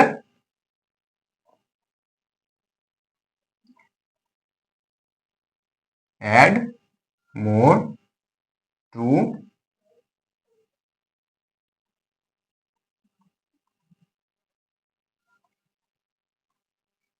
ঠিক আছে, দুটো আরো কনক্লুশন শর্ত অ্যাড করে। কিভাবে করে, মানে কি কি শর্ত অ্যাড করে? শর্তগুলো হলো হটস্পট অঞ্চলে অন্তত ১,৫০০টি এন্ডেমিক উদ্ভিদ প্রজাতির অস্তিত্ব থাকবে। ঠিক আছে, এন্ডেমিক মানে কি? ওই যে তোমাদের ওটা বোঝালাম ওই রসগোল্লার উদাহরণটা দিয়ে, সেটাকে এক টাইপে বলে এন্ডেমিক, মানে সেখানকার স্থানীয়, মানে ওই এলাকার মধ্যে ওইখানকার স্থানীয় প্রজাতি হতে হবে, উদ্ভিদের হোক বা প্রাণীর। যেমন তুমি ধরো যদি দেখা যায় মানুষ শুধুমাত্র ধরো যে ভারতে মানুষ চলে গেছে, বাকি সব জায়গায় অন্যান্য জিনিসগুলো আছে, তাহলে মানুষ কোথাকার এন্ডেমিক প্রজাতি? শুধুমাত্র ভারতের এন্ডেমিক প্রজাতি হলো মানুষ। সেরকম একটা নির্দিষ্ট জায়গায় সেখানকার স্থানীয় প্রজাতিগুলোকে বলা হয়, কি বলা হয়? এন্ডেমিক। তাহলে কি হটস্পট অঞ্চলে অন্তত মানে ওই জায়গাকার স্থানীয় ১,৫০০টি, কটি? কম করে ১,৫০০টি উদ্ভিদ প্রজাতির অস্তিত্ব থাকতে হবে। কিসের? উদ্ভিদ প্রজাতির অস্তিত্ব থাকতে হবে, কটি? কমপক্ষে ১,৫০০টি। আর কি না, এন্ডেমিক উদ্ভিদ, নর্মাল উদ্ভিদ নয়। এই যে ধরো বাইরে থেকে তুমি নিয়ে এসছো, যেমন বিদেশ থেকে আমাদের এসেছিল কি কচুরিপানাটা একটা টাইম সময়, ওইটাকে তুমি যদি এখানে প্রচুর পরিমাণে বাড়িয়ে দাও তাহলে কি ওটা আমাদের এন্ডেমিক হবে? হবে না, কারণ কি সেটা এসেছে বাইরে থেকে। আমাদের দেশের যেসব উদ্ভিদগুলো আছে, মানে আমাদের স্থানীয় উদ্ভিদ যেগুলো, সেগুলোর সংখ্যা হতে হবে কত? ১,৫০০টি। ঠিক আছে, আর নেক্সট কনসেপ্ট কি দিল? যে হটস্পট অঞ্চলে আদি বাসিন্দাদের ন্যূনতম ৭০% প্রজাতি যেন লুপ্ত হয়ে গিয়ে থাকে। মানে আমাদের এই যে হটস্পট অঞ্চলগুলো আছে, এই যেগুলোকে মানে হটস্পট বলা হবে, তার যে আদি বাসিন্দাগুলো আছে, মানে ধরো যে আদি যে আগেকার যে বাসিন্দাগুলো যারা ছিল প্রজাতির, মানে যেসব ছিল প্রজাতির মধ্যে যে আদি বাসিন্দাগুলো ছিল আগেকার লোকগুলো, তার যেন ন্যূনতম কম করে যেন ৭০% প্রজাতি লুপ্ত হয়ে গিয়ে থাকে। তার থেকে বেশি হতে পারে, কিন্তু কমপক্ষে যেন ৭০% প্রজাতি বিলুপ্ত, মানে লুপ্ত হয়ে গিয়ে থাকে। কারণ কি আমাদের যে হটস্পটটা কি কিগুলোকে মানে আমাদের উল্লেখ করে, কিগুলো মানে আমাদের তুলে ধরে, কোন জিনিসটা? যেখানে মানে সংখ্যায় প্রচুর, মানে সংখ্যক প্রজাতি আস্তে আস্তে লুপ্ত হয়ে যাচ্ছে, সেই জায়গাটাকে আলাদা করে ডেফিনেশন করে কি বলে? জীব বৈচিত্র্যের হটস্পট বলে। কারণ কি আমাদের পৃথিবীর মধ্যে বিভিন্ন ধরনের এমন এমন প্রজাতি আছে, তোমরা হয়তো জানো, যারা কি হচ্ছে ধীরে ধীরে সময়ের সাথে লুপ্ত এবং বিলুপ্ত হয়ে যাচ্ছে, পরবর্তী সময়ে তাদের আর দেখা পাবে না, এরকম অবস্থা চলে আসছে। তাই কিছু কিছু জায়গায় কিন্তু একটা নির্দিষ্ট জায়গাকে কেন্দ্রীভূত করে সেখানে যদি এক গাদা প্রজাতি পাওয়া যায়, তাদের মধ্যে কি হতে হবে? তাদের যেন মানে ৭০% প্রজাতি যেন বিলুপ্ত হয়ে যায়, মানে বিলুপ্ত নয় একবার পুরোপুরি, আস্তে আস্তে যেন লুপ্ত হয়ে যায়, সেরকম কন্ডিশন থাকলে তাদেরকে আমরা কি বলে থাকি? যে হটস্পট অঞ্চল। কিসের? জীব বৈচিত্র্যের। কারণ কি সেই জায়গার মধ্যে একাধিক প্রজাতি ছিল এবং তারা এরপর লুপ্ত হয়ে যাওয়ার পথে, ধীরে ধীরে তাদের যদি আমরা মানে রক্ষণাবেক্ষণ না করি, তারা আস্তে আস্তে ধীরে ধীরে বিলুপ্ত হয়ে যাবে পৃথিবী থেকে। সেই অঞ্চলগুলোকে আমরা কি বলবো? জীব বৈচিত্র্যের হটস্পট। এই দুটো শর্ত আরো অ্যাড করা হয়। কে করে অ্যাড? কনজারভেশন ইন্টারন্যাশনাল, সেটা কি আমেরিকার পরিবেশ সংক্রান্ত সংস্থা। ঠিক আছে, কটা অ্যাড করে? দুটো অ্যাড। এবং এরপর হ্যাঁ, এটা জীব বৈচিত্র্যের যে হটস্পট, এর সংজ্ঞাটা কি? সংজ্ঞাটা হলো জীব বৈচিত্র্যের প্রাচুর্যপূর্ণ সর্বাধিক বিপদগ্রস্ত বাস্তুতান্ত্রিক অঞ্চলকে জীব বৈচিত্র্যের হটস্পট বলে। এরপর বুঝিয়ে দিই ব্যাখ্যাটা কি আছে, যে জীব বৈচিত্র্যের প্রাচুর্যপূর্ণ কি হতে হবে? আমার জীব বৈচিত্র্য যেমন আগে বুঝিয়েছিলাম, জীব বৈচিত্র্য কি মানে জীবেদের এক গাদা বৈচিত্র্য, তার প্রাচুর্যপূর্ণ মানে অনেক অনেক ভ্যারাইটিস মানে বৈচিত্র্যের জীব, মানে বিভিন্ন প্রজাতির বৈচিত্র্যের জীব তুমি পাবে, সেরকম প্রাচুর্যপূর্ণ জীব বৈচিত্র্যের কি সর্বাধিক বিপদগ্রস্ত। সর্বাধিক বিপদগ্রস্ত মানে, মানে ধরো হ্যাঁ বুঝিয়ে পাবো, বলছি যে সর্বাধিক বিপদগ্রস্ত বাস্তুতান্ত্রিক অঞ্চলকে, কিসের সর্বাধিক বিপদগ্রস্ত, মানে সব থেকে বেশি বিপদগ্রস্ত আছে এমন কি বাস্তুতান্ত্রিক অঞ্চলকে আমরা কি বলে থাকি? জীব বৈচিত্র্যের হটস্পট। এবং একটা উদাহরণ দিয়ে তোমাদের বোঝাই। ধরো ধরো তোমাদের একটা নিজস্ব পার্সোনাল পুকুর আছে, ঠিক আছে, তোমরা ধরো ওই পুকুরটাকে ধরে নাও একটা পৃথিবী, কাদের জন্য? জলজ প্রাণীর জন্য ধরে নাও ওইটাই একটা পৃথিবী। ঠিক আছে, এবার সেখানে তুমি চাষ করেছো কম করে হাজার রকম প্রজাতির, হাজার না 100টা ধরো কম করে বলছি, যেমন একটু পৃথিবী যখন পৃথিবী মানে পুকুরকে যখন পৃথিবী ধরেছি, ধরো কম করে 100 রকম প্রজাতি তুমি মাছ চাষ করেছো ওই একটা পুকুরের মধ্যে, ঠিক আছে। এবার পুকুরটাকে তুমি কি করেছো, চারটে ভাগ করে দিয়েছো। পুকুরটাকে মানে একদম ধরো কেমন ভাবে বলবো, ধরো পুকুরে মাঝে মাঝে পাঁচিল দিয়ে একদম স্কোয়ার করে চারটে ভাগ করে দিয়েছো, চারটে পার্টে ভেঙে গেছে পুকুরটা, ঠিক আছে। এবার ফার্স্ট পার্ট যেটা আছে সেখানে তুমি দেখলে যে 20 রকম প্রজাতি আছে, সেকেন্ড পার্টে দেখলে ওখানেও 20 রকম আছে, থার্ড পার্ট যেখানে দেখলে ওখানে আছে 10 রকম, আর যেটা ফোর্থ পার্ট আছে সেখানে দেখলে যে 50 রকম প্রজাতি আছে, ঠিক আছে। এবার কি হচ্ছে, ওই যে প্রজাতিগুলো যেগুলো আছে ধরে নাও সেগুলো ওখানেই জন্ম, ওখানকার স্থানীয় প্রজাতি বটে, তুমি বাইরে থেকে এনেছো এটা না, সব ওখানকারই মানে দেশীয় প্রজাতি, ধরো ওই 100 রকম আছে মাছ, ঠিক আছে, তুমি চাষ করেছো। এবার দেখা গেল কি, ওই যে জায়গাটা 50টা প্রজাতি আছে, জায়গা সেম মানে অল্প জায়গা, ওই সবার জন্য জায়গা তো লিমিটেড, সেখানের মধ্যে কি প্রজাতির সংখ্যা অনেক বেশি আছে, 50টা প্রজাতি আছে। এবার দেখা গেল কি ধীরে ধীরে ওই 50টা প্রজাতির মধ্যে, 50টা প্রজাতি মানে জনসংখ্যা ধরো এক একটা প্রজাতি 10টা করে আছে, মানে টোটাল থাকবে 500টা, তার জায়গায় দেখা যাচ্ছে যে তাদের জনসংখ্যা 100টা হয়ে গেছে, তাহলে কি তাদের বেশিরভাগটাই কি হচ্ছে, লুপ্ত হয়ে গেছে, মানে এক একটা প্রজাতি ধরে নাও দুটো করে মাছ পড়ে আছে এমন অবস্থা। তখন ওই পার্টটাকে কি বলা হবে, জীববৈচিত্র্যের হটস্পট, বুঝলে। সেটাই এভাবে ব্যাখ্যা করে বোঝানো হয়েছে যে জীববৈচিত্র্যের প্রাচুর্যপূর্ণ, অত্যাধিক প্রাচুর্য থাকবে যেসব মানে জীববৈচিত্র্যের, তার সর্বাধিক বিপদগ্রস্ত, মানে বেশিরভাগটাই তোমাদের বিপদগ্রস্ত হয়ে গেছে, মানে আর কিছু মানে রক্ষণাবেক্ষণ না করলে সেগুলো ভবিষ্যতে একদম বিলুপ্ত হয়ে যাবে, সেরকম বাস্তুতান্ত্রিক অঞ্চলকে, বাস্তুতান্ত্রিক অঞ্চল সেই রকম পরিবেশটাকে কি বলা হবে, জীববৈচিত্র্যের হটস্পট, ঠিক আছে।